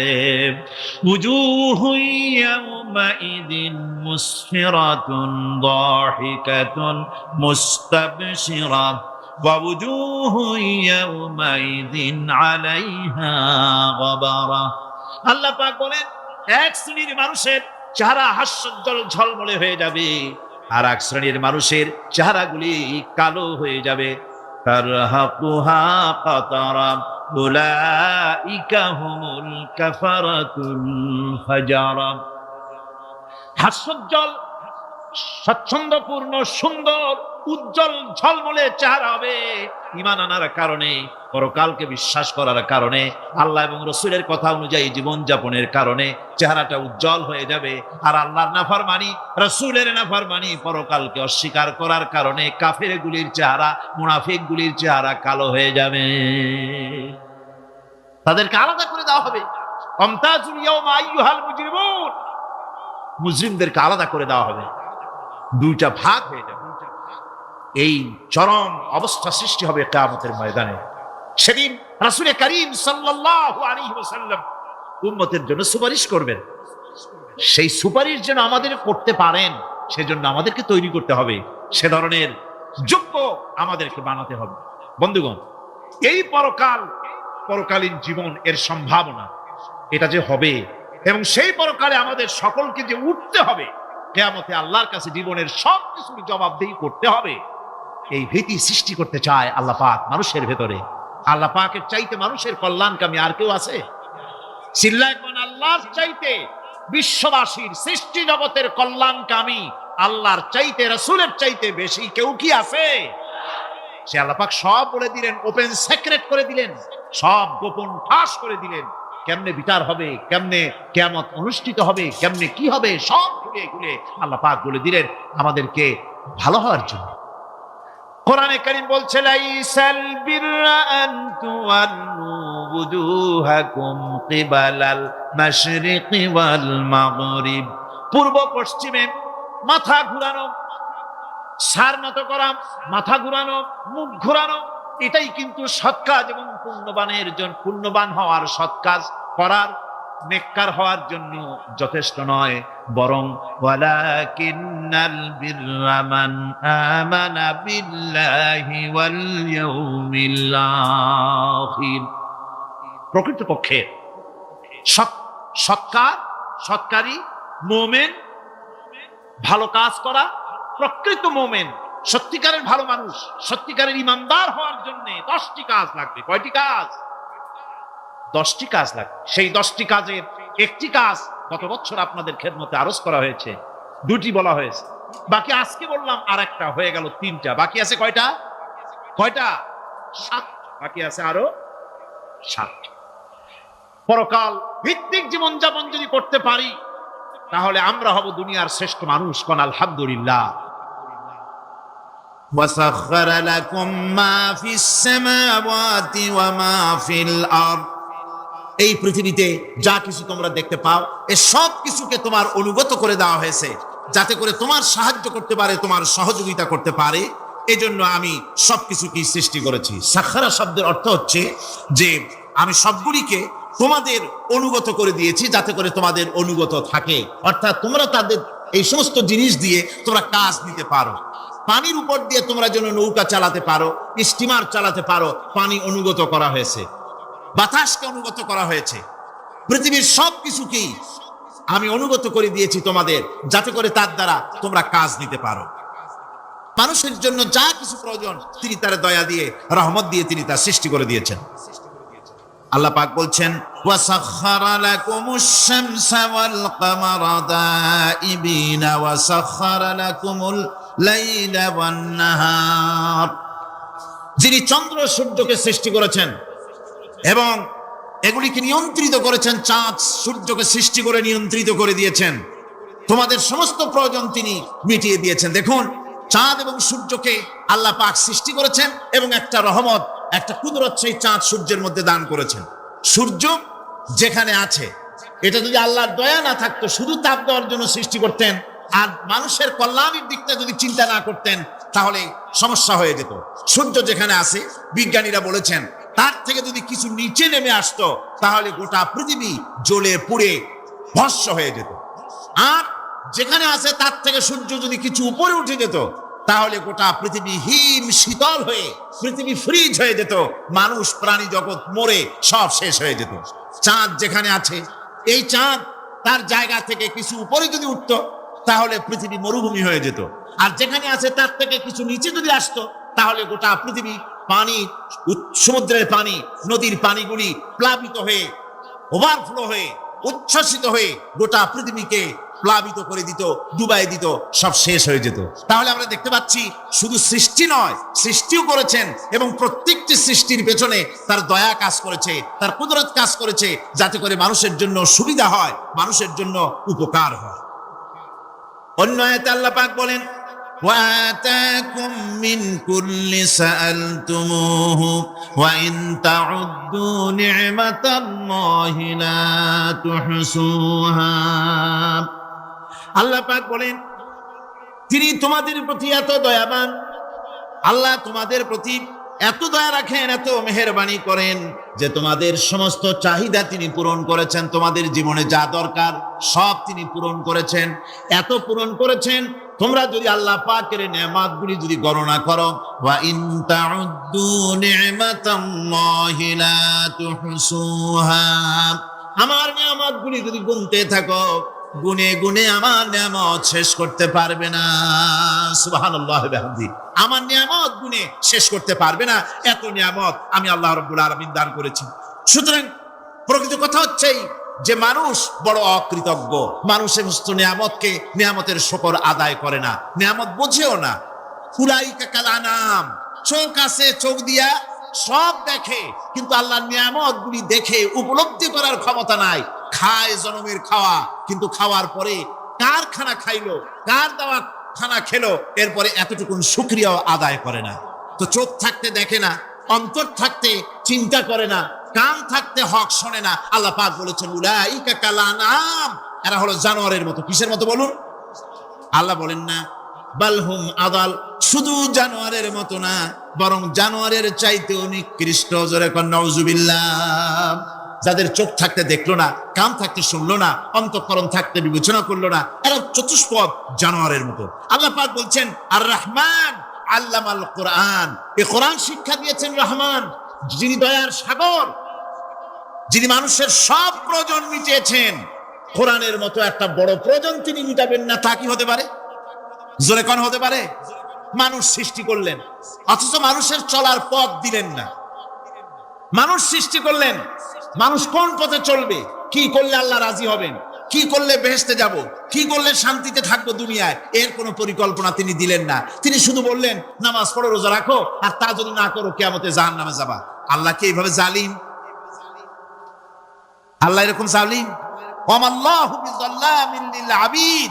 আল্লাহ পাক বলেছেন আমি আমার বান্দার জন্য জালিম নই, আমি বান্দার উপরে জুলম করি না। আল্লাহ পাক রহমান, তিনি আমাদের পথ দেখিয়েছেন। তিনি কি সুন্দর, কত রহমত তার, কত দয়া। রহমান নাম দিয়ে সূরাটি শুরু করেছেন। এ কোরআন শিক্ষা দিয়েছেন তিনি, যিনি দয়াবান। আল্লাহ রাব্বুল আলামিন বলেন আল্লাযী জাআলা লাকুমুল আরদা মাহাদান ওয়া জাআলা লাকুম ফীহা সুবুলান লাআল্লাকুম তাহতাদুন। তিনি আল্লাহ যিনি তোমাদের জন্য এই পৃথিবীটাকে সমতল করেছেন, এই পৃথিবীটাকে সুন্দর করেছেন, সমতল করে দিয়েছেন। আর তোমাদের চলার জন্য তিনি রাস্তা তৈরি করেছেন, সমতল জমিনের উপরে করে দিয়েছেন, পৃথিবীটাকে সমতল করেছেন, মাটিটাকে সুন্দর করেছেন, রহমত করেছেন। তিনি পৃথিবীর মানুষকে বসবাসের জন্য একটা পৃথিবী বানালেন, কিন্তু সেই পৃথিবীতে সেই মাটিটা এমন হলো যেখানে এত শক্ত যা বিল্ডিং করা যায় না, যেখানে মাটি খোসা যায় না, জমিন চাষ করা যায় না। জমিন কি এরকম শক্ত? জোরে বলেন, এরকম শক্ত? এরকম শক্ত না। আবার বৃষ্টি পড়লে যে কাদা হয়, ওই রকম যদি জনমের মতো আল্লাহ কাদা বানায় দিতেন যে মানুষ দাঁড়াইতেই পারে না, কাদার মধ্যে ডুবে যায়, এরকম যদি অবস্থা হতো তাহলে এই পৃথিবী, এই জমিনের উপরে মানুষ বাড়ি ঘর বানাইতে পারতো না। ঠিক কিনা কর? আল্লাহ পাক বলছেন আমি একটা ভারসাম্যের মাধ্যমে এই পৃথিবীকে, এই জমিনকে সৃষ্টি করছি, এবং এই জমিন যেন তোমাকে নিয়ে নড়াচড়া করতে না পারে সেজন্য আমি পাহাড় দিয়েছি। পাহাড়গুলিকে কিলকের মতো, পেরেকের মতো খিল মেরে দিয়ে পৃথিবীটার ভারসাম্য রক্ষা করেছি, যাতে করে তোমাকে নিয়ে টালমাটাল হতে না পারে। এই সুন্দর করে পৃথিবীটা বানালাম। তারপরে وَلَقَدْ مَكَّنَّاكُمْ فِي الْأَرْضِ وَجَعَلْنَا لَكُمْ فِيهَا مَعَائِشَ قَلِيلًا مَا تَشْكُرُونَ। আল্লাহ পাক বলেন আবার দেখো, এই জমিনে আমি তোমাদেরকে প্রতিষ্ঠিত করেছি, আর জমিনের উপরে তোমরা যাতে রুজি রোজগার করতে পারো সে ব্যবস্থাও আমি করে দিয়েছি। জমিন সৃষ্টি করেছি, আবার রুজি রোজগার করবে সে ব্যবস্থাও আমি তোমাদের জন্য করে দিয়েছি। এই পৃথিবী তুমি চাষাবাদ করবে, তাতে ফসল হবে সে ব্যবস্থা করে দিয়েছি, বাড়ি ঘর বানাবে সে ব্যবস্থা করে দিয়েছি। তারপরে পৃথিবীর এই মাটির নিচে তোমার জন্য সম্পদ রেখেছি, সমুদ্রের ভিতরে, নদীর ভিতরে, সেখানেও তোমার জন্য সম্পদ রেখেছি। আমি রহমান সব প্রয়োজন মিটিয়েছি। শুধু এর জন্য নয় যে সৃষ্টি করলাম, ইবাদত করলাম আর জাহান্নামে পাঠিয়ে দিলাম, তা তো না। তোমাকে আমি সৃষ্টি করেছি, তোমার প্রয়োজন, যত প্রয়োজন তোমার ছিল জীবনে, সমস্ত প্রয়োজনগুলি আমি মিটিয়েছি। আল্লাহ পাক বলছেন ওয়া হুয়াল্লাযী সাখখারাল বাহরা লিতাকুলু মিনহু লাহমান তারিয়ান ওয়া তাস্তাখরিজু মিনহু হিলিয়াতান তালবাসুনাহা। আল্লাহ পাক বলেন এই সমুদ্রকে আমি আল্লাহ তোমার নিয়ন্ত্রিত, তোমার নিয়ন্ত্রণাধীন করে দিয়েছি সমুদ্রকে, আর তার ভিতরে তাজা মাংস, তাজা গোশত তোমার জন্য রেখেছি, খাবার রেখেছি। আবার তুমি পরিধান করতে পারো এমন জিনিসও, ব্যবহারের জিনিস সমুদ্রের মধ্যে রেখে দিয়েছি। তার মানে হলো সমুদ্রের ভেতরে, তার ভিতরে মাছ রয়েছে, টাটকা মাছ আছে, মণিমুক্তা আছে। স্থলভাগে পৃথিবীর মাটির উপরে যত জিনিস আছে, যত নিয়ামত আছে, সমুদ্রের তলদেশে তার কোনো অংশে কম নাই, বরং তার থেকে আরো বেশি আছে। মাটির উপরে যত নিয়ামত আছে, সম্পদ আছে, মাটির তলায় তার থেকে কোনো অংশে কম নাই। অনেক নিয়ামত মাটির তলায় আছে, খনিজ দ্রব্যগুলি মাটির তলায় থাকে। সমুদ্রের তলদেশে অসংখ্য নিয়ামত আল্লাহ রাব্বুল আলামিন রেখেছেন। বলছেন আমি হচ্ছে রহমান, আমার দয়ায় ভরা, আমি তোমার সমস্ত প্রয়োজন আমি আমার দয়া দিয়ে আমি মিটিয়েছি।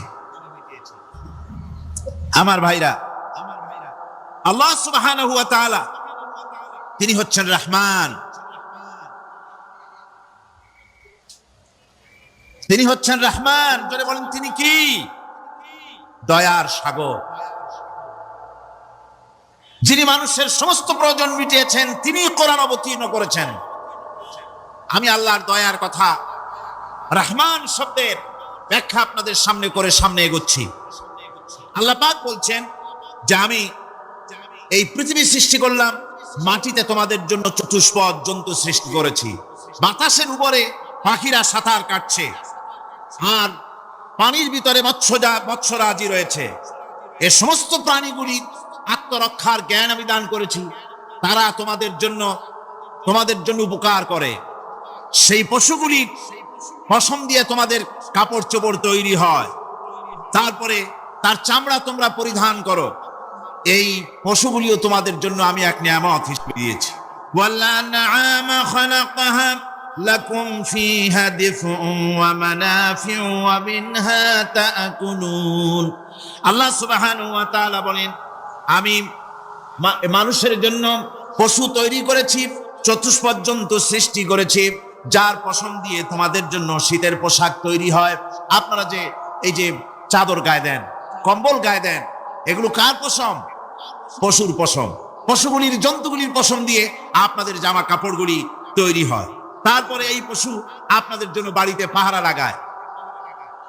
আল্লাহ পাক বলছেন, এছাড়া এই পশুগুলি আমি এমন নিয়ামত দান করেছি, সমুদ্রের ভিতরে, জমিনের উপরে, মাটির তলায়, আবার আকাশের উপরে, জমিনের উপরে বিচরণশীল জীবগুলিও তোমার জন্য তৈরি করেছি। وَتَحْمِلُ أَثْقَالَكُمْ إِلَى بَلَدٍ لَمْ تَكُونُوا بَالِغِيهِ إِلَّا بِشَقِّ الْأَنفُسِ। আল্লাহ পাক বলেন, এই পশুগুলি তোমাদের আরো অনেক উপকারে আসে। তোমাদের বোঝাগুলি, বড় বড় বোঝাগুলি তারা এক শহর থেকে আর এক শহরে, দূর থেকে দূরান্তরে পিঠে করে তারা বহন করে নিয়ে যায়, যা তোমরা বহন করতে পারতে না। তোমাদের জন্য দারুণ কষ্ট হতো, মুসিবত হতো। এই ধরনের বোঝাগুলি, পশুগুলি তোমাদের জন্য বহন করে নিয়ে যায়। গাধা, ঘোড়া, হাতি, আপনাদের বোঝাগুলিকে, বিরাট বিরাট বোঝা যা টানতে ট্রাক লাগে, মানুষের জন্য কষ্ট হয়, এই বোঝাগুলিও এই পশুর দ্বারা আল্লাহ পাক বহন করায় থাকেন। আল্লাহ পাক বলছেন, ইন্না রাব্বাকুম লারাউফুর রহিম। নিশ্চয়ই তোমাদের রব, তিনি তোমাদের প্রতি অত্যন্ত দয়াশীল, তার দয়া পৃথিবীর চতুর্দিকে ছড়িয়ে আছে। তিনি আমাদেরকে এই কোরআন নাজিল করেছেন, এই কোরআন আমাদেরকে শিক্ষা দিয়েছেন এমন এক রহমান, যার দয়া পৃথিবীর চতুর্দিকে সর্বত্র ছড়িয়ে আছে। আল্লাহর দয়া চতুর্দিকে কি ছড়িয়ে আছে কোন? আল্লাহর দয়া, আল্লাহর মুহাব্বত, আল্লাহর করুণা সর্বত্র ছড়িয়ে আছে। আল্লাহ রাব্বুল আলামিন বলেন, লা তাখুযুহু সিনাতুন ওয়ালা নাওম। ঘুম নাই, তন্দ্রা নাই। কার? ঘুমানো না, তন্দ্রাও যায় না। তন্দ্রা কারে করে? ওই যে বসে বসে এরকম করে, আল্লাহ ওরকম করেন। ঘুমো নাই, তন্দ্রাও যায়। হযরত মুসা আলাইহিস সালাম বলছিলেন যে, আল্লাহ তুমি নাকি ঘুমাও না? মুসা আলাইহিস সালাম তো খুব আদরের নবী, আল্লাহ পাকের খুব আদরের নবী, দারুণ আদর। আল্লাহ পাক বলছেন, মুসা আমি তোমারে আমার জন্য বানাইছি। সুবহানাল্লাহ। কোরআন শরীফে আছে, আল্লাহ পাক বলছেন, মুসা আমি তোমারে আমার জন্য বানাইছি। তোমাকে যখন তোমার মা দরিয়ায় ভাসায় দিয়েছিল, আমি তোমার বাক্সর দিকে তাকাইছিলাম। সুবহানাল্লাহ। আল্লাহ যদি বলেন আমি তাকাইছিলাম, সুবহানাল্লাহ, তোমারে আমার জন্য বানাইছি। সুতরাং হযরত মুসা আলাইহিস সালাম তিনি বলছেন, আল্লাহ পাককে খুব আদরের নবী তো, আল্লাহ তুমি নাকি ঘুমাও না? আল্লাহ কয় তুমি বিশ্বাস করো না? হযরত মুসা আলাইহিস সালাম বললেন, আল্লাহ অবশ্যই বিশ্বাস করি, তবে বুঝি না বিষয়টা কি, বুঝি না কেমনে না ঘুমাই পারে, বুঝি না। আল্লাহ আচ্ছা ঠিক আছে, তুমি যখন বিশ্বাস করছো তখন আর অসুবিধা নেই, বিশ্বাস না করলে বুঝতে পারছিল। পয়গম্বর মানুষ তাকে তো বলতেই হবে বিশ্বাস করি, তবে বুঝি না। আল্লাহ কাছে ঠিক আছে, বিশ্বাস যখন করো আমি বুঝাই দেবো। নিয়ে আসো এক গ্লাস পানি। এক গ্লাস পানি নিয়ে আসো, দাঁড়ায় থাকো। মুসা আলাইহিস সালামকে আল্লাহ বললেন, পানি নিয়ে দাঁড়ায় থাকো। আর ঘুমের আল্লাহ করলেন, মুসারে দাও। মুসা আলাইহিস সালামের ঘুম এসে গেল। ঘুমের আমেজে হাতটা শিথিল হয়ে গ্লাসটা পড়ে ভেঙে চুরমার হয়ে গেল। হযরত মুসা আলাইহিস সালাম ভয় পেয়ে গেলেন। আল্লাহ পাক শোনায় দিলেন, ভয়ের কোনো কারণ নাই, একটা পরীক্ষার জন্যই দিলাম, তোমার বোঝার জন্যই দিলাম। তুমি যেমন এক গ্লাস পানি নিয়ে, একটা গ্লাস নিয়ে এক মুহূর্ত দাঁড়াতে পারলে না, ঘুম আসলো আর হাত থেকে পড়ে গ্লাসটা ভেঙে গেল। মুসারে তুমি বুঝে নাও, তুমি জেনে রাখো, তাম সৃষ্টি জগৎ তোমার আল্লাহ রব্বুল আলামিনের হাতের মুঠার মধ্যে রয়েছে। আল্লাহ রব্বুল আলামিন যদি ঘুমায় যান, এই পৃথিবীর আকাশ এবং জমিনের সব ট্রাফিক কন্ট্রোল আল্লাহ পাক নিজেই করেন। যদি তিনি ঘুমায় যান, সব শেষ হয়ে যায়। বাংলাদেশে কি হচ্ছে, পৃথিবীর কোথায় কি হচ্ছে তা আল্লাহ দেখছেন না? চিল্লায় বলে দেখছেন না? সে আল্লাহ রাব্বুল আলামিন তিনি পরিষ্কার করে বলছেন, যারা নাকি মুমিন বান্দা তারা অহংকারী হয় না, ক্ষমতায় থাকুক ক্ষমতায় না থাকুক কোন অবস্থাতেই অহংকারী হতে পারে না। আল্লাহ পাক শুনাই দিয়েছেন যারা অহংকার করে তাদেরকে পরিষ্কার করে বলেছেন, ওয়ালা তামশি ফিল আরদি মারহান ইন্নাকা লান তাখরিকাল আরদা ওয়া লান তাবলুগাল জিবালা তুলা ওয়ালা তামশি ফিল আরদি মারহান। খবরদার আমার জমিনের উপরে অহংকারের পথে বলে হেঁটো না। দেখছেন না কত আছে অহংকার করে হাঁটে, জমিনের উপরে জুতা পাই দিয়ে মচ মচ করে হাঁটতে থাকে। আল্লাহ রাব্বুল আলামিন সূরা আন-নামলের মধ্যে বলছেন, আম্মান জাআলাল আরদা ক্বারারান ওয়া জাআলা খিলালাহা আনহারান وجعل لها رواسي وجعل بين البحرين حاجزا।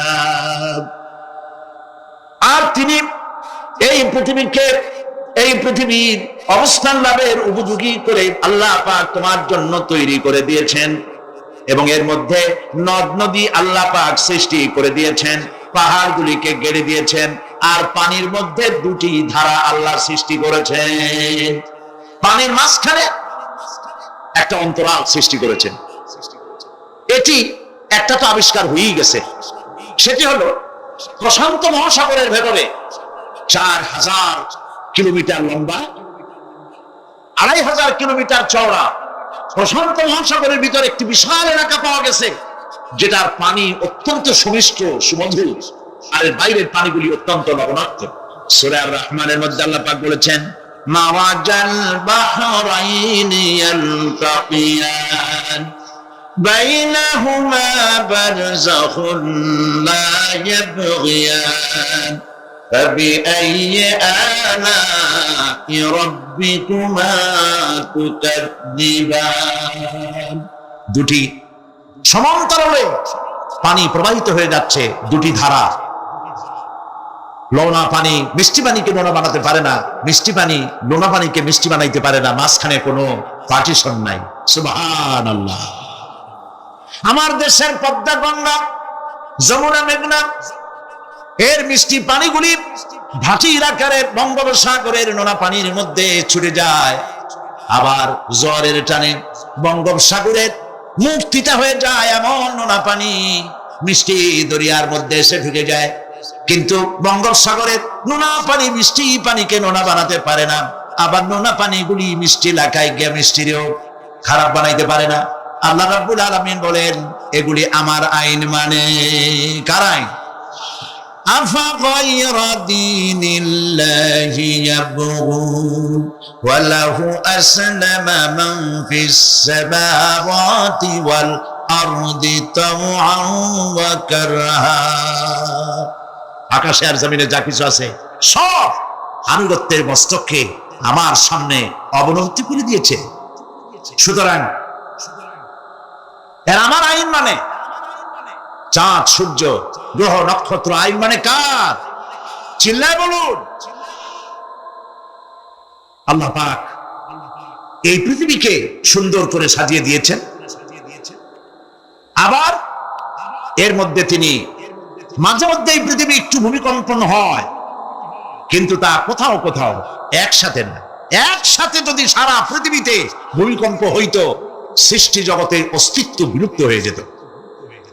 কথা বুঝতে পেরেছেন? এই জন্য আল্লাহ পাক বলেন, ইন্না ফি খালকিস সামাওয়াতি ওয়াল আরদি ওয়া ইখতিলাফিল লাইলি ওয়ান নাহার লাআয়াতিন লিউলিল আলবাব। নিশ্চয়ই আকাশ এবং জমিনের সৃষ্টির ব্যাপারে আর রাত আর দিনের পরিবর্তনের ব্যাপারে যারা জ্ঞানবান তাদের জন্য রয়েছে আল্লাহ পাকের নিদর্শন। এই ঘূর্ণায়মান পৃথিবী নিয়মিত ঘুরছে, সূর্যের কাছে চলে যাচ্ছে, আবার দূরে সরে আসতেছে। আর এই ঘূর্ণায়মান আছে বলে সূর্যের কাছে যায় আর আসে বলে এক এলাকায় রাত হয় আর এক এলাকায় দিন হয়। এখন বাংলাদেশে রাত 9:45, আর ঠিক একই সময় আমেরিকার নিউ ইয়র্কে এখন দিনের 9:15। যদি এরকম অবস্থা না হতো তাহলে এক এলাকার প্রাণীগুলি বাঁচত, অন্য এলাকার প্রাণীগুলি ঠান্ডায় ফ্রিজ হয়ে যেত। আমাদের এই পৃথিবী আল্লাহ পাকের এক অফুরন্ত নিয়ামত। এই অফুরন্ত নিয়ামত আল্লাহ পাক আমাদেরকে দিয়েছেন, আর এর মধ্যে এর অভ্যন্তরে রয়েছে মানুষের খাদ্য তৈরি করার মতো প্রাণ শক্তি মাটির মধ্যে আল্লাহ পাক দিয়েছেন। পৃথিবীটা এটি সূর্যকে আর চন্দ্রকে আল্লাহ পাক একটা নির্ধারিত মেজারমেন্ট করে রেখেছেন, একটা ঠিক সঠিক জায়গায় রেখেছেন। বিজ্ঞানীরা বলেছেন সূর্যর যে ডিগ্রিতে এখন আছে ওর থেকে কয়েক ডিগ্রি যদি নিচে নেমে আসতো গোটা পৃথিবী জ্বলে পুড়ে ভস্ম হয়ে যেত। আবার সূর্যটা যেখানে আছে ওখান থেকে আরো কয়েক ডিগ্রি যদি উপরে উঠে যেত তাহলে গোটা পৃথিবী ফ্রিজ হয়ে যেত, প্রাণী জগতের অস্তিত্ব শেষ হয়ে যেত। চাঁদ সম্পর্কে বলা হয়েছে চাঁদ যত ডিগ্রিতে আল্লাহ পাক স্থাপন করে রেখেছেন ওর থেকে কয়েক ডিগ্রি উপরে যদি উঠে যেত গোটা পৃথিবী মরুভূমি হয়ে যেত। আর যদি কিছু নেমে আসতো গোটা পৃথিবীতে জলোচ্ছ্বাস হয়ে পানিতে পৃথিবী ডুবে শেষ হয়ে যেত। তাও সুবহানাল্লাহ বলবো না? এই সমস্ত কুদরত কার? আল্লাহ। আল্লাহ রাব্বুল আলামিন এরপরে বলছেন ওয়াল জিবালা আওতাদা, মাটিকে বানালাম বিছানা, আর এই বিছানাকে এটা যেন তোমাকে নিয়ে নড়াচড়া করতে না পারে সেই জন্য আমি পাহাড়গুলি পেরেকের মতো গেড়ে দিলাম। এখানে আছে যে পাহাড়কে পৃথিবীর মধ্যে পেরেকের মতো গেড়ে দিছি। কেন দিছি সেটি আসছে অন্য আয়াতে। আল্লাহ রাব্বুল আলামিন বলেন ওয়া আলকা ফিল আরদি রাওয়াসিয়া আন তামিদা বিকুম, আল্লাহ পাক বলেন তিনি জমিনে পর্বতের নোঙর, পর্বতের পেরেক রকম করে এই পৃথিবীর মধ্যে গেড়ে দিয়েছেন যেন পৃথিবীটা তোমাকে নিয়ে যেন হেলাদোলা করতে না পারে। এই পাহাড় পৃথিবীর ভারসাম্য রক্ষা করেছে। পাহাড়গুলি আজকে মানুষেরা কাটা শুরু করেছে ইন্ডাস্ট্রি বানাবার জন্য, বাড়িঘর বানাবার জন্য। পাহাড় যারা কাটছেন আত্মঘাতী কাজ করতেছে। প্রকৃতির ভারসাম্য, এনভায়রনমেন্ট নষ্ট তো আমরাই করতেছি, ঠিক কিনা বলেন? কারা নষ্ট করতেছে? আমরা নিজেরাই করতেছি, আত্মঘাতী কাজ করছি। এই পৃথিবীতে কত পাহাড় দরকার, কত গাছ দরকার, কত পানি দরকার, সে কথা কে বলতে পারবেন? বলেন সবাই। আল্লাহ পাকের যা কিছু তিনি সৃষ্টি করেছেন সেগুলির উপরে হস্তক্ষেপ করা, কিছু কিছু জিনিসের উপরে হস্তক্ষেপ করা মারাত্মক আত্মঘাতী। পাহাড়গুলি দিয়ে এই সুউচ্চ পাহাড় শুধু খিল বানায় রাখছেন আল্লাহ, পেরেক বানায় রাখছেন, শুধু তাই নয় এই পাহাড়ের উপরে পানি জমে থাকে বরফ হইয়া। আমরা যখন প্লেনে যখন যাই ঢাকা এবং চিটাগং যে ফ্লাইটগুলি আসা যাওয়া করে এগুলি 9,000, 10,000, 11,000 ফিট দিয়ে উচ্চতায় উড়ে আসে। কিন্তু আমরা যখন ইন্টারন্যাশনাল ফ্লাইটে উড়ি তখন সেগুলি চলে 35 থেকে 40,000 ফিট পর্যন্ত উচ্চতায় উড়ে যায়। পৃথিবী যে কত সুন্দর তা প্লেনে উঠলে বোঝা যায়। আর বাংলাদেশ যে কত সুন্দর মনোরম তা দেশের উপর থেকে প্লেনে উঠতে গেলে আমাদের তো আসলে খাদ্যের অভাব না। আমাদের কি খাদ্যের অভাব আসলে? না, আসলে খাদ্যের অভাব না। আমাদের সব আছে, বিশাল বনজ সম্পদ আছে। কাপ্তাই, রাঙ্গামাটি, বান্দরবন যে দেখেন বনজ সম্পদ কাহাকে বলে? খুলনার ফরেস্ট এরিয়া যে দেখেন সূরা আর রহমানের মধ্যে আল্লাহ পাক বনজ সম্পদ রয়েছে, বনজ সম্পদ রয়েছে, খনিজ সম্পদ রয়েছে, পশু সম্পদ রয়েছে, মৎস্য সম্পদ রয়েছে, প্রাণী সম্পদ রয়েছে, মানব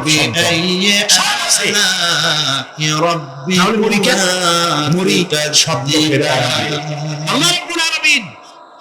এই পৃথিবীতে মানুষগুলিকে সুন্দর করে সৃষ্টি করে তার খাওয়া, চলা ফেরা, ওঠা বসা সবকিছুকে একটি নিয়মতান্ত্রিক পদ্ধতিতে পরিচালিত করেছেন। এটা বুঝতে পারে কল্যাণ, না বুঝলে অকল্যাণ। আসল বক্তব্য ছিল কি? প্লেনে ওড়ার সময় দেখেছি রাশিয়ার উপর থেকে যখন উড়ে যায়, টার্কি, ইটালি, আফ্রিকা দেশসমূহের উপর দিয়ে যখন উড়ে যায়, তখন দেখতে পাই নিচে পাহাড়ের মাথাগুলি সাদা ধপধপ করছে। প্রথমে তো বুঝি নেই যেগুলি কি, পরে জিজ্ঞেস করে জেনেছি। যখন প্রথম বিদেশে গেছি তখন বুঝি নেই, তারপরে বুঝতে পারলাম এ হলো আল্লাহ পাকের সেই কথা যে পাহাড়ের উপরে আমি পানি জমায় রাখি। এই জমাকৃত পানি সূর্যের চাপে গলাইয়া পাহাড় থেকে পাদদেশে নামাইয়া ফসল উৎপাদিত করি, যেখানে বৃষ্টি সম্ভব নয়। মানে বৃষ্টি যেখানে যাওয়ার প্রয়োজন নাই, সম্ভব নয় তা না, আল্লাহর কাছে অসম্ভব কিছু নাই। কিন্তু কোথাও আল্লাহ পাক বৃষ্টি দিয়ে দেন, কোথাও সাগরের পানি, কোথাও খালের পানি, কোথাও নদীর পানি, কোথাও পাহাড়ের পানি দিয়ে এভাবে ব্যবস্থা করে দেন। এনভায়রনমেন্ট এগুলি নষ্ট করে ফেলছে। একটা দেশ আছে যার নাম, একটা মহাদেশ যার নাম অ্যান্টার্কটিকা। এই অ্যান্টার্কটিকা মহাদেশে কোনো মানুষ নাই, আছে শুধু পেঙ্গুইন। কি আছে কন্ত? পেঙ্গুইন। শুধু বরফ আর বরফ। এগুলি জমা করে রাখার মধ্যে রয়েছে আল্লাহ পাকের বিশেষ কুদরত, যা আল্লাহ পাক মানুষের জন্য তৈরি করে রেখেছেন। মানুষ বুঝতে পারে না। এনভায়রনমেন্ট নষ্ট করে ফেলার পরে এই পাই বরফগুলি গড়ে যাচ্ছে, নষ্ট হয়ে যাচ্ছে। এরপরে আল্লাহ পাক বলছেন, وَخَلَقْنَاكُمْ أَزْوَاجًا, আর এই পৃথিবীর বংশধারাকে, সৃষ্টি ধারাকে ঠিক রাখার জন্য আমি তোমাদেরকে জোড়ায় জোড়ায় সৃষ্টি করেছি। সুবহানাল্লাহ। প্রত্যেকটি প্রাণীর ভিতরে স্ত্রী জাতীয়, পুরুষ জাতীয় আছেই। আছে কিনা বলে? এমন একটা নামকরণ যেখানে শুধু পুরুষ, নারী নাই, স্ত্রী জাতীয় নাই, আছে নাকি? নাই। বংশধারা বৃদ্ধি করার জন্য প্রত্যেকটি প্রাণী আল্লাহ পাক বলছেন জোড়ায় জোড়ায় বানাইছি, তোমাদেরকেও আমি জোড়ায় জোড়ায় বানিয়েছি। আর কি করেছি? আল্লাহ পাক বলছেন,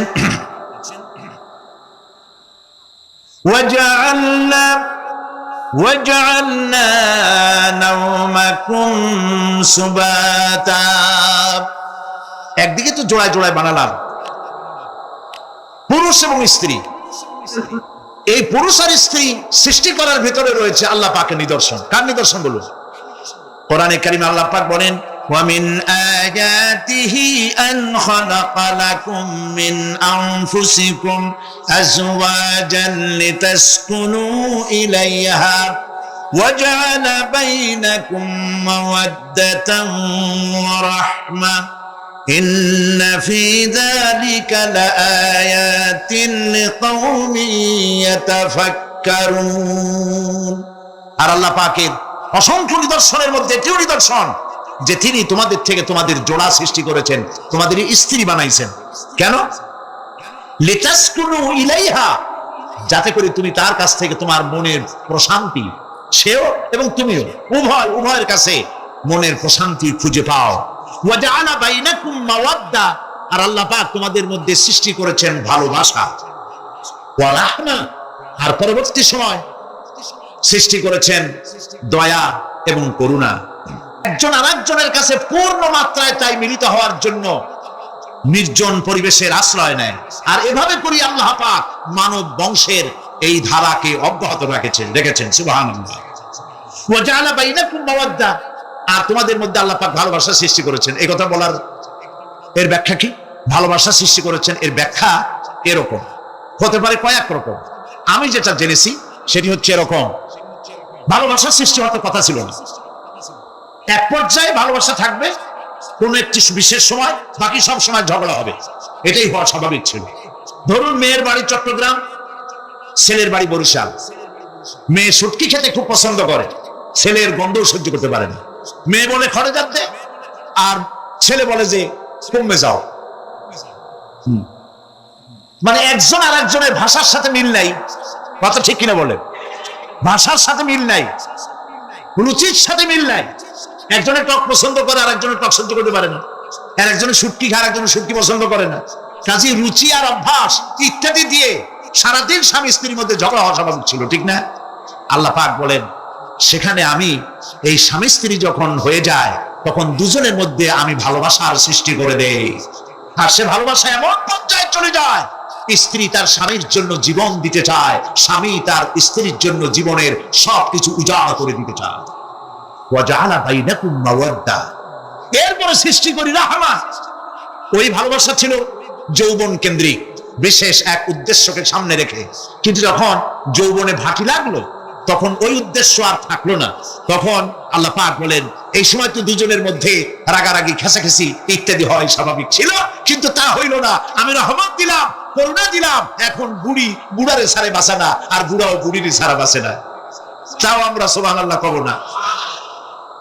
প্রিয় ভাই সব, আমি বুঝতে পারছি আপনারা বলেন ঠিকই, তবে শুনতে শুনতে মোহমুগ্ধ হয়ে বলার সময় পান। জি আলহামদুলিল্লাহ, বলি আলহামদুলিল্লাহ। তো আল্লাহ রাব্বুল আলামিন পরস্পরের মধ্যেই ভালোবাসা সৃষ্টি করলেন। এটি আল্লাহ পাকের আয়াত। এটা আল্লাহ পাকের কি বলুন, আয়াত মানে কি, নিদর্শন।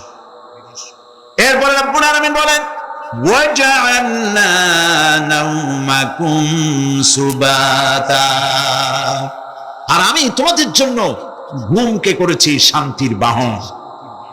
মানুষের অঙ্গ প্রত্যঙ্গ প্রত্যেকটির কাজ ভিন্ন, প্রকৃতিও ভিন্ন। চোখ দেখে, কান শোনে, জিহ্বা স্বাদ গ্রহণ করে, নাক শোনে, নাক শোখে, মস্তিষ্ক চিন্তা ভাবনা করে। এ হলো প্রকৃতি। আর প্রত্যেকটি অঙ্গ প্রত্যঙ্গের রুচি আলাদা, কর্তব্যের মধ্যে বিরাট বৈষম্য। যেমন চোখ রঙিন এবং সুন্দর জিনিস দেখতে ভালোবাসে, ঠিক কিনা বলেন, ঠিক কিনা? একটা খারাপ জিনিসের দিক চোখ পড়লেই মানুষ তাড়াতাড়ি চোখ ফিরায় নেয়, ঠিক না? চোখ সুন্দর এবং রঙিন জিনিস দেখতে ভালোবাসে। কান সুমধুর সুর শুনতে ভালোবাসে, উৎসাহ বোধ করে। আর হাত নরম এবং মসৃণ জিনিসে স্পর্শ করতে উৎসাহ বোধ করে। নাক আতরের গন্ধ শুকতে ভালো লাগে। আর মন নতুন নতুন রঙিন ভাবনা ভাবতে চেষ্টা করে। বাড়ি বানাবো, বিল্ডিং বানাবো, ইন্ডাস্ট্রি করব, ছেলে বিয়ে দেবো, মেয়ে বিয়ে দেবো, অমুক জায়গায় বিরাট লোকের কাছে। ভাবতে ভাবতে ভাবের সাগরে হারিয়ে যায়। আর ভাবনার ভিতরে খেয়ালে যদি কেউ পোলাও পাকায়, বাস্তবে তা হোক আর না হোক, খেয়ালে মনে মনে যদি কেউ পোলাও পাকায়, তাহলে ঘিয়ের দাম যাই হোক না কেন তাতে কিছু আসে যায় না, ঠিক কিনা? মানুষ রঙিন রঙিন ভাবনা ভাবতে খুব মজা পায়। তাহলে আমি কি বুঝাইতে চাইলাম? চোখের কাজ, নাকের কাজ, মুখের কাজ, কানের কাজ, মনের কাজ, প্রত্যেকটি অঙ্গ প্রত্যঙ্গের ভিন্ন ভিন্ন কাজ আছে, ভিন্ন ভিন্ন রুচি আছে। কিন্তু একটি ব্যাপারে হাত, পা, চোখ, নাক, মস্তিষ্ক সব এক ব্যাপারে তারা ঐক্যমত পোষণ করেছে। এ ব্যাপারে কোনো ইখতিলাফ তাদের মধ্যে নাই। সেটা হলো ঘুম। সেটার নাম কি? ঘুম। ঘুমাইতে চায়, হাতের শরীরের সমস্ত অঙ্গ প্রত্যঙ্গ ঘুমের কোণে নিবেদিত হয়ে যেতে চায়। ঘুম না আসলে হাত আর চলে না, মাথায় আর ভাবতে ইচ্ছা করে না, পাও আর চলতে চায় না, হার্টবিট বেড়ে যায়। আর ঘুমালে পরে সব শান্ত হয়ে যায়। সুবহানাল্লাহ কব না? আল্লাহ রাব্বুল আলামিন বলেন এই নিদ্রাকে, এই ঘুমকে আমি তোমাদের জন্য শান্তির বাহন বানিয়ে দিয়েছি। আলাম ইয়ারাউ আন্না জাআলনাল লাইলা লিয়াসকুনু ফীহি ওয়ান নাহারা মুবসিরান ইন্না ফী যালিকা লাআয়াতিন লিকাওমি ইউমিনুন। তারা কি আল্লাহ পাকের এই কুদরতের কথা চিন্তা করে না? যে আমি রাতের আধার দিয়ে ধরনীর বুক ছেদে, দিনের উজ্জ্বলতা, কোলাহল, গাড়ির আওয়াজ, ভ্যাঁ ভোঁ আওয়াজ হচ্ছে, কলকারখানার আওয়াজ হচ্ছে, সূর্যের বিরাট তাপ, ঘুম আসে না। সারাদিন কাজ করার পর শরীরের আরাম দেওয়ার জন্য রাতের একটি কালো চাদর পৃথিবীর উপরে আমি বিছায় দেই এবং এরপরে দিনের আলো দিয়ে উদ্ভাসিত করি, যেন বিশ্রামের পর নতুন করে আবার কাজের সমস্ত উদ্দীপনা নিয়ে নতুন করে কাজে ঝাঁপিয়ে পড়তে পারে। কয়েক ঘন্টা দিন হাড় ভাঙা খাটুনি খেটেছে, রিক্সা চালাইছে, গাড়ি চালাইছে, আড়াই মনের বস্তা মাথায় করে টেনেছে, চিন্তা ভাবনা করেছে। এরপরে যখন এই লোকটি কয়েক ঘন্টা মাত্র নিদ্রা গেল, আরাম পেল, মস্তিষ্ক হালকা হয়ে গেল, হার্টবিট কমে গেল, হাতের পায়ের কর্মোদ্দীপনা বেড়ে গেল, নতুন করে আবার কাজ করার জন্য সুযোগ এসে গেল। দুনিয়ার মানুষকে কর্মক্ষম রাখার জন্য আল্লাহ পাক ঘুমকে বানিয়েছেন নিয়ামত। সুবহানাল্লাহ। ওয়া মিন আয়াতিহি মানামুকুম বিল-লাইলি ওয়ান-নাহারি ওয়াবতিগাউ মিন ফাদলিহি। আল্লাহ পাক বলেন তোমাদের রাত আর দিনের বেলায় নিদ্রা যাওয়া এবং এটাই হচ্ছে তার অনুগ্রহ। রাত আর দিনের নিদ্রা যাওয়ার পরে আমার অনুগ্রহ অর্থাৎ রিজেক তালাশ করার জন্য শরীরের ভিতরে, মনের ভিতরে, হাত পায়ের মধ্যে কর্মের উদ্দীপনা আমি তোমাদের দিয়ে দেই। মহাবিজ্ঞানী আল্লাহ রাব্বুল আলামিনের এই বিশাল কুদরত এবং দয়া যে মানুষকে তিনি ক্লান্তি দূর করার জন্য তিনি ঘুম দিয়েছেন, আলহামদুলিল্লাহ বলি। অনেক মানুষ আছে ঘুমাইতে পারে না, ঘুমাবার জন্য ফেনার গান খায়, ঘুমাবার জন্য ভেলিয়াম খায়, সিডাক্সিন খায়, রিল্যাক্সিন খায়, কত অক্সিজেন, অক্সিজেন, কত কিছু খায়, তারপরেও ঘুম আসে না। এই ঘুম যার আসে না বিরাট নিয়ামত থেকে বঞ্চিত। ঘুম একটি নিয়ামত, আলহামদুলিল্লাহ বলি, আলহামদুলিল্লাহ বলি। বিশাল নিয়ামত ঘুম। আল্লাহ যে সমস্ত নিয়ামত আমাদের জন্ম থেকে শুরু করে এ পর্যন্ত বডির মধ্যে দিছেন, মৃত্যুর আগে আল্লাহ যেন একটিও কেড়ে না নেন, বলি আমিন। আল্লাহ রাব্বুল আলামিনের পরে বলেন وَجَعَلْنَا اللَّيْلَ لِبَاسًا وَجَعَلْنَا النَّهَارَ مَعَاشًا। আর রাতকে করেছি আচ্ছাদন, আবরণ, দিনকে রুজি কামাবার জন্য ব্যবস্থা করে দিয়েছি। দিনের বেলা রুজি কামাবেন, দিনের বেলায় ঘুমায় থাকবেন না। বহুত মানুষ আছে সকালবেলায় ঘুম দিল, 12টা-1টা বাজে গেল। উর্দুতে ছোটবেলায় পড়েছিলাম জিসনে সোয়া উসনে খোয়া, যে ঘুমাইলো সব সর্বনাশ করলো। অসময় ঘুমানো, অসময় ঘুমানো সর্বনাশ হয়ে যাবে সব। এই জন্য আল্লাহ পাক বলেছেন দিনটারে বানাইছি রুজি কামাবার জন্য। রুজি কামাও, রুজি কামানো এটা হচ্ছে ইবাদত। রুজি কামানো কি? হালাল রুজি কামাবেন, ইবাদত। আপনি যে আপনার স্ত্রীকে একটা ব্লাউজ কিনে দেন, কাপড় চোপড়, প্রয়োজনীয় কসমেটিক্স কিনে দেন, আপনি যে বাজার ঘাট করেন, সব হালাল পয়সা যদি হয় সাদকা দেওয়ার মতো সমান সওয়াব হবে। রুজি কামাইতে হবে, এটা আল্লাহ পাকের হুকুম। রুজি কামাও। ফাইদা কুদিয়াতিস সালাত ফান্তাশিরু ফিল আরদ ওয়াবতাগু মিন ফাদলিল্লাহ। সুবহানাল্লাহ বলো। নামাজ যখন শেষ হয়ে গেল, ফাইদা কুদিয়াতিস সালাত, নামাজ যখন শেষ হয়ে গেল, ফান্তাশিরু ফিল আরদ, তখন জমিনে ছড়িয়ে পড়ো আর আমার অনুগ্রহ, রিজক অনুসন্ধান করো। সুবহানাল্লাহ। মসজিদে বসে বসে খালি তাসবিহ টিপতে থাকো না, কাজের সময় কাজ করো। অফিস থেকে বলে আসছে জোহরের নামাজ পড়তে যাই, জোহরের নামাজ পড়িয়ে তারপর নফল পড়া শুরু করছে, এরপরে দোয়া দুরূদ পড়া শুরু করছে। 1 ঘন্টা অফিসের সময় নষ্ট করেছেন। ফরজ নামাজ, সুন্নত নামাজ পড়তে যতটুকু লাগবে এর থেকে বেশি সময় নিলে বেতন হালাল হবে না। আপনি মিথ্যা কথা বলে, মিথ্যা ছুটি নিয়ে দিনের কাজ করতে পারেন না। আপনার রুজি হালাল হইতে হবে। আপনার নফল নামাজ পড়া দরকার, রাত পড়ে আছে, রাতের বেলা গিয়ে জনমের মতো নফল পড়েন, কে নিষেধ করবে? মনে থাকবে কথা? প্রিয় ভাই সব, হযরত ওমর ফারুক রাদিয়াল্লাহু তাআলা আনহু তিনি একবার মসজিদ নববীর মধ্যে দেখলেন ফজরের সময়, জোহরের সময় তিনি দেখলেন ফজরে যাদের দেখলাম এক জায়গায় বসা 5-7টা লোক, জোহরে তো তাদেরই দেখতেছি। আসরের সময় দেখলেন ওইখানে বসা, মাগরিবেও দেখলেন, এশায়ও দেখলেন।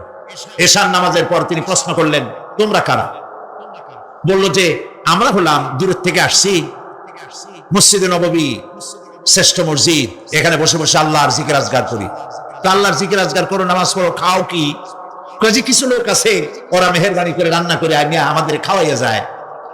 হযরত ওমর ফারুক রাদিয়াল্লাহু তাআলা আনহু বললেন, তাহলে তো তোমার চাইতে, তোমরা যে কয়েকজন এখানে বসে ইবাদত করো, তোমাদের চাইতে ওই ব্যক্তি অনেক উত্তম যে নিজে রুজি কামাই করে তোমাদের খাওয়ায় যায়। তোমরা তো অলস। শুনে রাখো, নামাজের সময় ছাড়া আগামীকাল এই জায়গায় যদি বসা দেখি, ব্যাক মেরে বের করে দেবো মসজিদ নববী থেকে। ইসলাম কাজের প্রতি উদ্দীপনা দিয়েছে, ইসলাম কাজের ট্রেনিং দিয়েছে। সুবহানাল্লাহ বলে কাজ করো আর খাও, বসে বসে বাপের বোঝা হইও না। প্রিয় ভাই সব, এরপরে আল্লাহ পাক বলছেন, ওয়াবানাইনা ফাওকাকুম সাবআন শিদাদা, আর তোমাদের উপরে আমি তোমাদের উপরে শক্ত মজবুত 7টি আকাশ সৃষ্টি করেছি। সুবহানাল্লাহ। এর থেকে বেরিয়ে যাওয়ার কোন উপায় নাই, এটা ফাটল ধরাবারও কোন উপায় নাই। এবং এই আকাশটাকে আমি আবার সুন্দর করে সাজায় রাখছি। নয়ন অভিরাম দৃশ্য সার্বক্ষণিক ভাবে আমি রেখেছি, রাতের আধারে যা দেখা যায়। সেটা কি?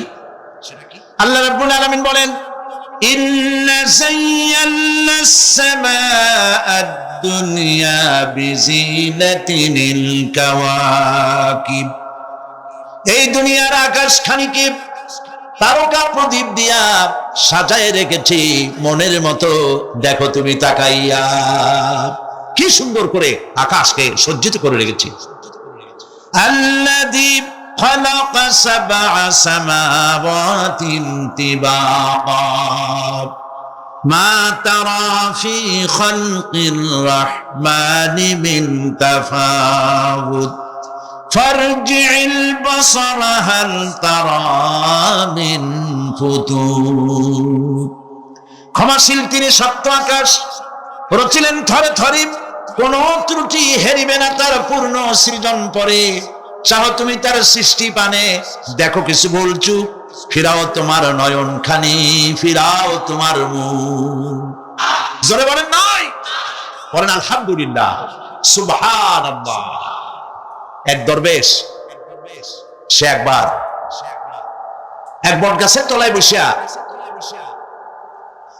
এই আয়াত পড়তেছিলেন। এই আয়াত পড়ে তার মনে উঠলো, আল্লাহ পাক বলছেন হাল তারা মিন ফুতুর, দেখো কি কোনো ভুল চুক, আবার তাকাও। তো সে দেখে ভুল ত্রুটি তো ধরবার উপায় নাই, আল্লাহ তোমার সৃষ্টির মধ্যে কোনো ত্রুটি নাই, তবে একটা জিনিস আমার কাছে একটু বেকায়দা লাগে। সেটা কি? সে বলছে যে আল্লাহ, এই যে বট গাছ, বিশাল গাছ, যেমন গাছ ফলটা তো ওইরকম হয়নি, তাল গাছটা যেমন ফলটাও ওই রকম, নারকেল গাছটা যেমন ওই রকম, বেল গাছটা যেমন ফলটা ওই রকম, সালটাটা যেমন ফলটা ওই রকম, ঠিক না? কিন্তু এত বড় বট গাছ, ফল একেবারে একটু একটু। দরবেশ সাহেব শীত হয়ে শুয়ে শুয়ে এগুলি চিন্তা করতেছিলেন। হঠাৎ করে একটা বটের ফল, আধা পাকা ফল, অনেক উপর থেকে বৃন্তচ্যুত হয়েছে দরবেশ সাহেবের নাকার ডগের উপরে টস করে পড়ছে। পড়ার সাথে সাথে নাক জ্বলে উঠছে। কান ধরে তওবা করে দরবেশ সাহেব সিজদায় পড়ে গেছেন, আল্লাহ কি বুড়িরা করলাম, আমার চিন্তা মতে যেমন গাছ তেমন ফল, তালের সাইজের যদি হইতো, যে পজিশনে আমার নাকের উপরে পড়ছে, নাক তো ভালো, মাথাও গুঁড়ো গুঁড়ো হয়ে যেত। সুবহানাল্লাহ, সুবহানাল্লাহ।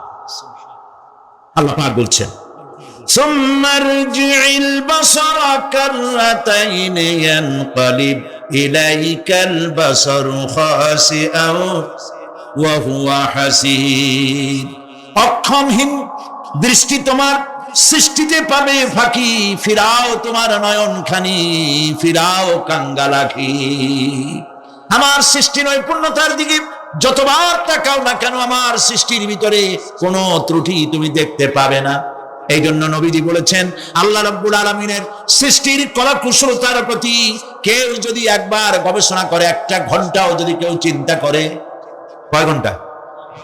একটি ঘন্টা আল্লাহর সৃষ্টি নৈপুণ্যতা সম্পর্কে একটি ঘন্টা যদি কেউ চিন্তা করে, গবেষণা করে, নবীজি বলেছেন ওই বান্দার আমল নামায় আল্লাহ পাক 60 বছরের নফল ইবাদতের সওয়াব লিখে দিবে।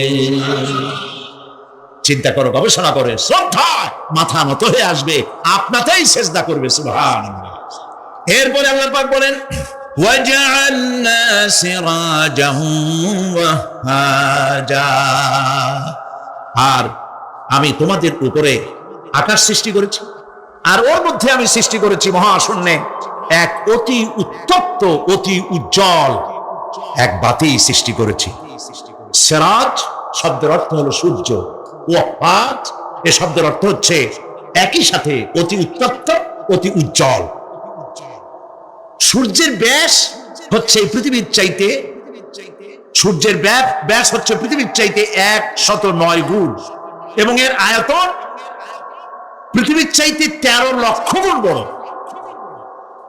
আর দূরত্ব হচ্ছে পৃথিবীর মাটি থেকে 9,30,00,000 মাইল ব্যবধানে এই সূর্যকে আল্লাহ পাক স্থাপন করেছেন। এই সূর্যের মধ্যে যেমন রয়েছে তাপ, আবার তেমন রয়েছে আল্ট্রা ভায়োলেট রে। সূর্যের মধ্যে অনেক কিছু আছে, এখনো বিজ্ঞানীরা তা আবিষ্কার করতে পারে নাই। এর মধ্যে কল্যাণধর্মী জিনিসও আছে এবং অকল্যাণ জাতীয় কিছু জিনিস আছে। সেটা কি কারণে, সেটা আল্লাহ ভালো জানেন, আমরা জানি না। আমরা মনে করি অকল্যাণ, আল্লাহ জানেন ওর মধ্যে কি কল্যাণ আছে। যেমন সাপের বিষ, আমরা সাপ দেখলেই মারি, কিন্তু সাপ আপনাকে ক্ষতি না করলে আপনি মারবেন কেন? আর যদি ক্ষতি করার মনে হয়, ক্ষতির মতো মনে হয়, মেরে ফেলে দিন। এটা বলা হয় হাদিস শরীফে, ক্ষতিকর মনে হলে মেরে ফেলে দিন। কিন্তু সাপ তার বিষের মধ্যে মানুষের জীবন রক্ষাকারী ওষুধ সাপের বিষ দিয়েই তৈরি হয়। সূর্যের মধ্যে অকল্যাণ ধর্মী যা আছে সেটা কেন, এটা আমরা জানি না। এখন অকল্যাণ ধর্মী যে জিনিসটাকে বিজ্ঞানীরা মনে করেন, সেটার নাম হলো আলট্রা ভায়োলেট রে, অতি বেগুনি রশ্মি। এই অতি বেগুনি রশ্মি, এটার অ্যাকশন হচ্ছে এই যে প্রাণী জগতের মধ্যে যদি এটা লাগে, এসে পড়ে পৃথিবীতে যদি স্পর্শ করে, তাহলে ক্যান্সার সহ নানাবিধ দুরারোগ্য ব্যাধিতে গোটা পৃথিবী ছড়িয়ে পড়বে।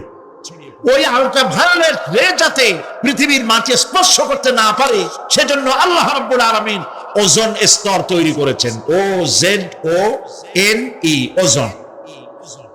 ওজোন স্তর তৈরি করা আছে যাতে করে ওই রেটা পাস করতে না পারে। সেই রেতে বিজ্ঞানীরা লক্ষ্য করেছে, রেতে ফাটল ধরেছে। সূর্য কত দূরে? 9,30,00,000 মাইল দূরে। মানুষেরা, বিজ্ঞানীরা টের পেয়েছে যে ওজোন স্তরে ফাটল ধরেছে। সুবহানাল্লাহ। আল্লাহ পাক বলছেন, ওমা উতীতু মিনাল ইলমি ইল্লা কালিলা, তোমাদেরকে খুব সামান্যতম জ্ঞান আমি দান করেছি। সামান্য জ্ঞান দিয়ে গেছে কতদূর দেখেন। সুবহানাল্লাহ বলেন। চিন্তায় শ্রদ্ধায় মাথা নত হয়ে আসবে। এগুলি যদি হয় সাধারণ জ্ঞান, ছোট্ট জ্ঞান, সামান্যতম জ্ঞান, তাহলে আমার আল্লাহ সুবহানাহু ওয়া তাআলার জ্ঞান কত অসীম, কত অনন্ত, কত চিরন্তন। সুবহানাল্লাহ। সে আল্লাহ রাব্বুল আলামিন ওজোন স্তরকে রেখেছেন, ওটা ক্র্যাক করেছে। কেন ক্র্যাক করেছে? ক্র্যাক করেছে এনভায়রনমেন্ট নষ্ট করার কারণে। আমরা গাছ কেটেছি, যত গাছ কেটেছি তত গাছ লাগাই নেই। টেলিভিশনে যে গাছ সম্পর্কিত যে বিজ্ঞাপনগুলি দেওয়া হয়, এগুলি নিছক কোন বিজ্ঞাপনের উদ্দেশ্যে বিজ্ঞাপন নয়, এগুলি বাস্তব। নবী করিম সাল্লাল্লাহু আলাইহি ওয়াসাল্লাম গাছ কাটতে নিষেধ করেছেন। প্রয়োজনে কাটুন, প্রয়োজনে, বিনা প্রয়োজনে আপনি গাছের পাতাও ছিঁড়বেন না, প্রয়োজনে গাছটাও কেটে ফেলতে পারেন। পাতা ছিঁড়বেন না কেন? যেহেতু প্রত্যেকটি পাতা আল্লাহ রাব্বুল আলামিনের জিকির করছে। এই গাছগুলি কেটে কেটে প্রকৃতির ভারসাম্য আমরা নষ্ট করেছি। গাছ আমাদের বন্ধু। আমরা বাতাস থেকে অক্সিজেন গ্রহণ করি, অক্সিজেনকে কার্বন ডাই অক্সাইড করে ছেড়ে দেই। কার্বন ডাই অক্সাইড হচ্ছে প্রাণী জগতের জন্য বিষ। এই বিষকে নষ্ট করে দিয়ে অক্সিজেনকে পরিশোধিত করা, রিফাইন করার কোন ফ্যাক্টরি পৃথিবীতে নাই। আল্লাহ রাব্বুল আলামিন এই সৃষ্টি জগৎকে বাঁচাবার জন্য অসংখ্য গাছ বানিয়েছেন, আর গাছের খাদ্য বানিয়েছেন কার্বন ডাই অক্সাইড। আমার জন্য যেটা বিষ, সেটা গাছের জন্য খাদ্য। গাছ সারা রাত এটাকে খাইলো, দিনের বেলায় সূর্যের তাপে এই কার্বন ডাই অক্সাইড আর গাছের সবুজ রং, পাতার সবুজ রঙে মিলে এক প্রকারের রন্ধন ক্রিয়ার মধ্য দিয়ে কার্বন ডাই অক্সাইড আবার ফ্রেশ অক্সিজেন হয়ে পৃথিবীর প্রাণী জগৎকে বাঁচার জন্য পথ উন্মুক্ত করে দেয়। আল্লাহ সুবহানাহু ওয়া তাআলা তিনি বলছেন, এভাবে করে আমি এই সূর্যের তাপ দিয়ে পৃথিবীবাসীকে কল্যাণধর্মী হিসেবে সূর্যকে সৃষ্টি করেছি। এই সূর্যের তাপ, এটি একটি বিরাট অগ্নিকুণ্ড। কোটি কোটি বছর ধরে ভূপৃষ্ঠে আলো এবং উত্তাপ ছড়িয়ে যাচ্ছে। সুবহানাল্লাহ বলেন তো, পৃথিবীর সমস্ত আগুন সব যদি এক জায়গায় করা হয়, সূর্য 1 সেকেন্ডে যে তাপ পৃথিবীতে দেয়, ওরকম 1 সেকেন্ডের তাপ পৃথিবীর সব আগুন এক জায়গায় হইয়া সমভাবে সর্বত্র ছড়াতে পারবে কি? সুবহানাল্লাহ। মসজিদ আন-নববী আশ-শরীফ, আল-মদিনা আল-মুনাওয়ারা, সোনার মদিনা। সুবহানাল্লাহ। আমি মদিনায় গিয়া এবারও বলছি, আল্লাহ যদি ফাহাদের মাফ করতে চান, মসজিদে নববী এবং মসজিদে হারামের যে এক্সটেনশন এবং হাজীদের জন্য যে উপকার করেছেন, আল্লাহ যদি মাফ করতে চান, এটা বড় আকারের একটা ওসিলা হয়ে যেতে পারে। এক সময় গরমে কষ্টে অস্থির হয়ে যেতাম মসজিদে নববীতে, এখন মসজিদে নববীতে ঢুকলে মনে হয় জান্নাতের মধ্যে। আর জান্নাত তো চিন্তা করা যায় না, কোনো চোখ নাই যা দেখছে, কোনো কল্পনা নাই, যা মন নাই যা কল্পনা করছে, এটার সাথে তুলনাই হবে না। তবে মনে হয় যেন জান্নাতের মধ্যে ঢুকে গেছি। প্রত্যেকটি খামের গোড়া থেকে ঠান্ডা বাতাস উঠতেছে, প্রত্যেকটি পিলারের গোড়া থেকে। মসজিদে নববী থেকে 3 কিলোমিটার দূরে এসি প্লান্ট। পৃথিবীর সব থেকে বড় এসি প্লান্ট হচ্ছে মদিনা মুনাওয়ারায় এসি প্লান্ট, যেটা দিয়ে মসজিদে নববী, যেখানে 8 লক্ষ মানুষ একসাথে নামাজ পড়তে পারে। ঠান্ডা উঠতেছে, সুবহানাল্লাহ। ভাইদের বলি, হজ যারা করছেন, পয়সা করি আছে, হজ করেছেন, ভালো করেছেন, মাঝে মধ্যে সময় পেলে রমজান মাসে যায়েন। মানুষেরা আমাদের দেশের হলিডে করতে কত আপনারা সিঙ্গাপুর যায়, ব্যবসা করতে যান, আমার আপত্তি নেই, আমেরিকা যান, সিঙ্গাপুরে যান, ব্যাংকক যান, হংকং যান, থাইল্যান্ড যান, যান বললে সেখানে যান। কিন্তু হলিডে করার জন্য এইসব জায়গায় না গিয়া পয়সাগুলি জমাইয়া রমজান মাসে যাইয়েন মদিনা মুনাওয়ারায়, আর আল্লাহর ঘর মসজিদে হারাম। সুবহানাল্লাহ। কোরআন নাজিল কেমনে হয়েছে তা তো দেখি নাই। ইমাম যখন তারাবির মধ্যে তেলাওয়াত করেন, মনে হয় যেন আকাশ থেকে এখনো কোরআন নাজিল হচ্ছে। কি তেলাওয়াত! যেমন শেখ আব্দুর রহমান আস-সুদাইস, তেমন সাউদ আশ-শুরাইম, তেমন শেখ আব্দুর রহমান আল হুজাইফি। সুবহানাল্লাহ, সুবহানাল্লাহ। তো আল্লাহ তার কুদরত দিয়ে এই পৃথিবীকে ভরে রেখেছেন, নিয়ামত দিয়ে ভরে রেখেছেন। মুসলমানদের জন্য সবচাইতে বড় নিয়ামত কোরআন শরীফ নিয়ামত, কাবা শরীফ নিয়ামত, মসজিদ আন-নববী আশ-শরীফ আল মদিনা আল মুনাওয়ারা। সুবহানাল্লাহ, সবাই বলেন সুবহানাল্লাহ। আল্লাহ রাব্বুল আলামিন বলছেন, وأنزلنا من المعصرات ماء ثجاجا। আমি আকাশ থেকে তোমাদের জন্য অবিশ্রান্ত বিরাম ভাবে বৃষ্টি বর্ষণ করি। কেন? لنخرج به حبا ونباتا وجنات ألفافا। আকাশ থেকে বৃষ্টি বর্ষণ করি যাতে করে শাক সবজি, শস্য দানা, খাদ্য এই জমিন তোমাদেরকে উৎপাদিত করে দেয়। আলহামদুলিল্লাহ। সেই জন্য আল্লাহ পাক বলছেন, দেখো আকাশ থেকে যে পানিটা নাজিল করলাম, বৃষ্টি দিলাম, এই বৃষ্টির পানি আনলাম কই থেকে? সমুদ্র থেকে। সমুদ্রের পানি মিষ্টি না নোনা? জবাব দেন না। আকাশ থেকে যখন পড়ে তখন এটা কি মিষ্টি, নোনা না মিষ্টি? আল্লাহ রাব্বুল আলামিন বলেন, أفرأيتم الماء الذي تشربون أأنتم أنزلتموه من المزن أم نحن المنزلون।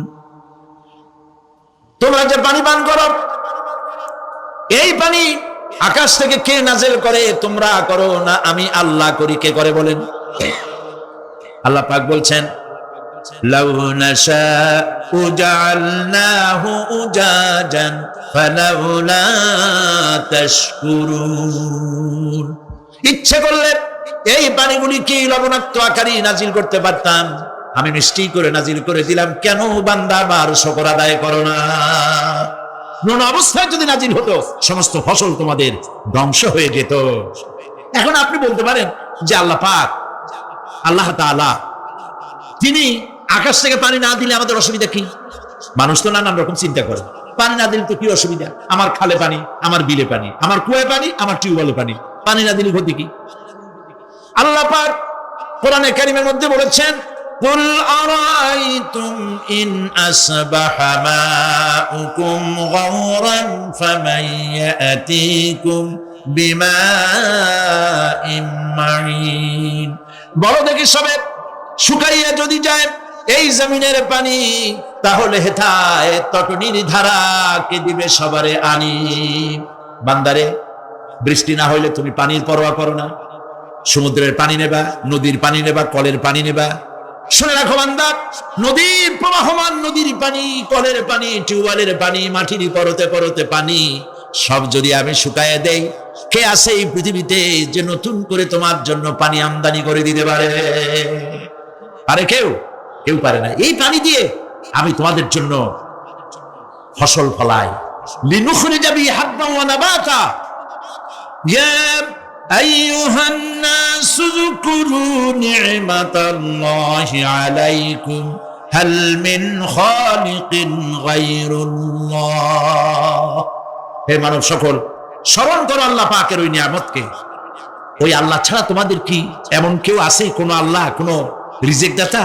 ইয়ারযুকুকুম মিনাস সামাই ওয়াল আরদ, যিনি আকাশ এবং জমিন থেকে তোমাদেরকে রিজিক দিতে পারেন। লা ইলাহা ইল্লা হুয়া, ওই আল্লাহ ছাড়া কেউ নাই।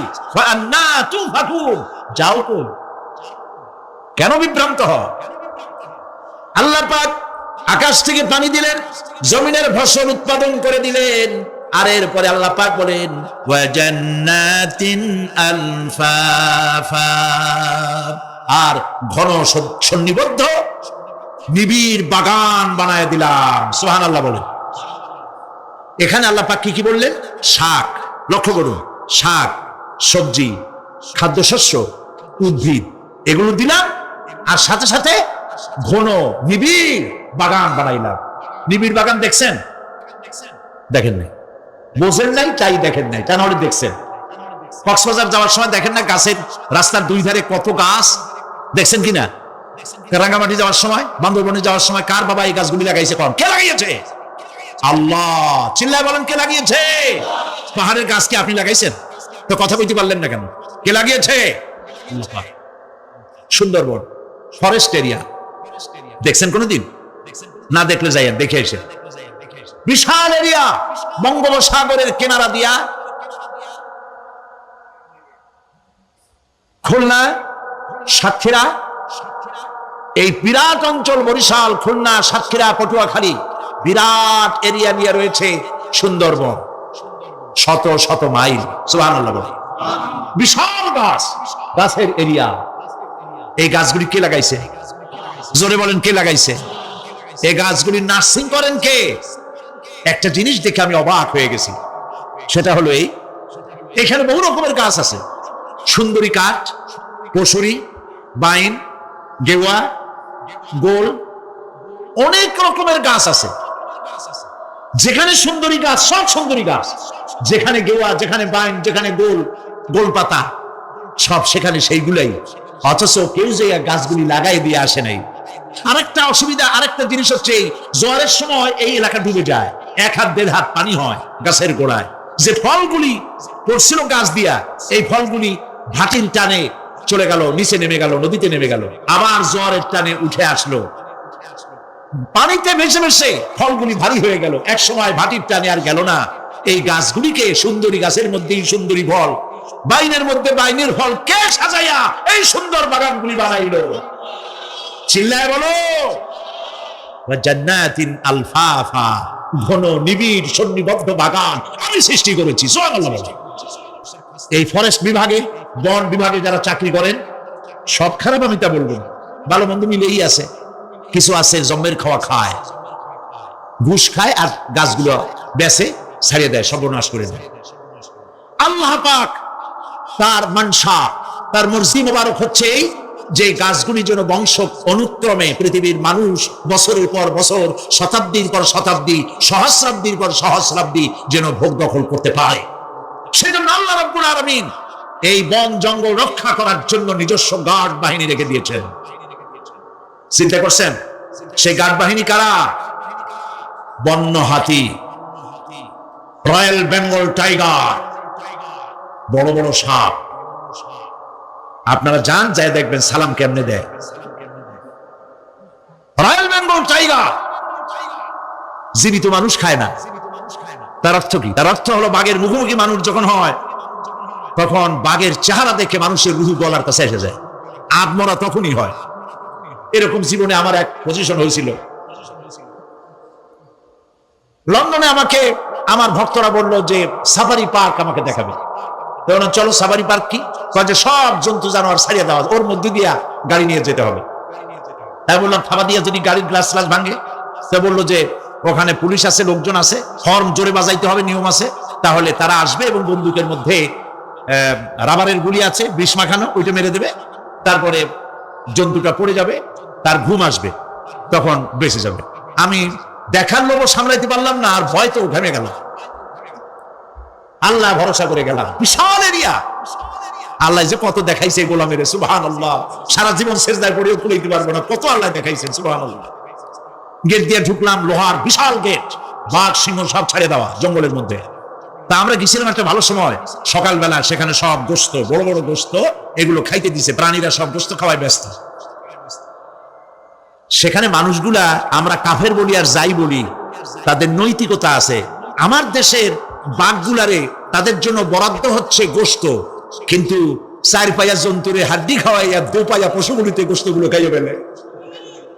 জানোয়ার পশুর চাইতে নিকৃষ্ট, ঠিক কিনা বলেন? পশুর খাদ্য নিজে খায়। যাই দেখেন আমাদের দেশের চিড়িয়াখানাগুলির অবস্থা, বাঘ শুকায় গেছে, হরিণ শুকায় গেছে, সিংহ শুকায় গেছে, তার তো শুকাবার কথা না। পরে কে খাওয়ায় জঙ্গলে? কে খাওয়ায়? আল্লাহ পাক খাওয়ান, সুবহানাল্লাহ। এত বড় বড় গোস্তের টুকরা এক একটা ভাগে পেয়েছে। বাঘ একটারে নিয়ে গাছে উঠছে, আর একটা টানাটানি করতেছে, আর আমরা গাড়ি নিয়ে আসতে যাচ্ছি। এক বাঘ তার ওই গোস্ত ফেলায় তুই আমাদের দিকে আগায় আসতেছে। আমি বললাম, আল্লাহ, যা ভয় করতেছিলাম আমি তখন, ওই যে বলেছি যে মরা মানুষ বাঘে খায় না, বাঘ দেখলেই কলিজা উড়ে যায়। আমার হার্ট বিট এত বাড়ছে, আর আল্লাহ আল্লাহ করতেছি, দোয়া দুরুদ শেষ হয়ে গেছে পড়তে পড়তে। বাঘটা একেবারে গাড়ির কাছাকাছি আসছে, ইন্না লিল্লাহ পড়তে পড়তে সরে গেলাম। আল্লাহর মেহেরবানি, বাঘটাও কি মনে করলো এই যে ছোট্ট আল্লাহর ছোট্ট গোলাম, হরে খাইয়া কি হবে, ছেড়ে দিল আমার মনে করে। তার যা শক্তি, গাড়ির গায়ে যদি থাপ্পড় মারতো, আমার তো এটা গাড়ি ছিটকে আর এক জায়গায় পড়ে যেত। আল্লাহ বাঁচাই দিলেন, সুবহানাল্লাহ। প্রিয় ভাই সব, আল্লাহ রাব্বুল আলামিন এই সব জিনিস পৃথিবীকে দিয়েছেন। আর এইগুলি বলার পরে আল্লাহ পাক বলছেন যে এই চোখে দেখা জিনিসগুলি বললাম। কে বলতেছেন?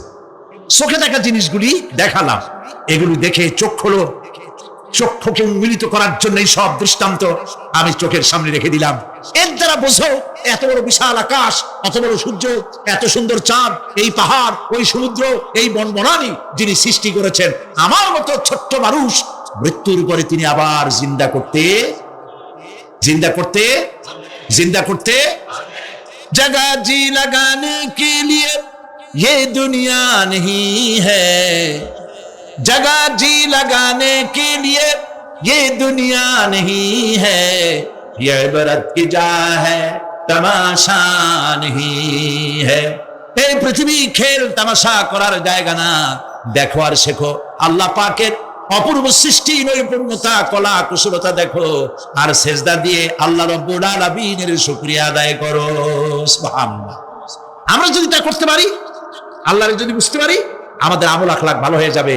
আমরা চুরি করে গাছ বেচবো না, ওজনে কম দেবো না, খাদ্যে ভেজাল দেবো না, ঘুষ খাবো না, সুদ খাবো না, প্রতারণা করবো না, মিথ্যা কথা বলবো না। আমরা ভালো হয়ে যাব যদি এই একটি জিনিসকে বিশ্বাস করতে পারি যে আমার এই জীবন শেষ কথা নয়, আরেকটা জীবন আসবে, সেই জীবনে এই জীবনের সব হিসাব দিতে হবে।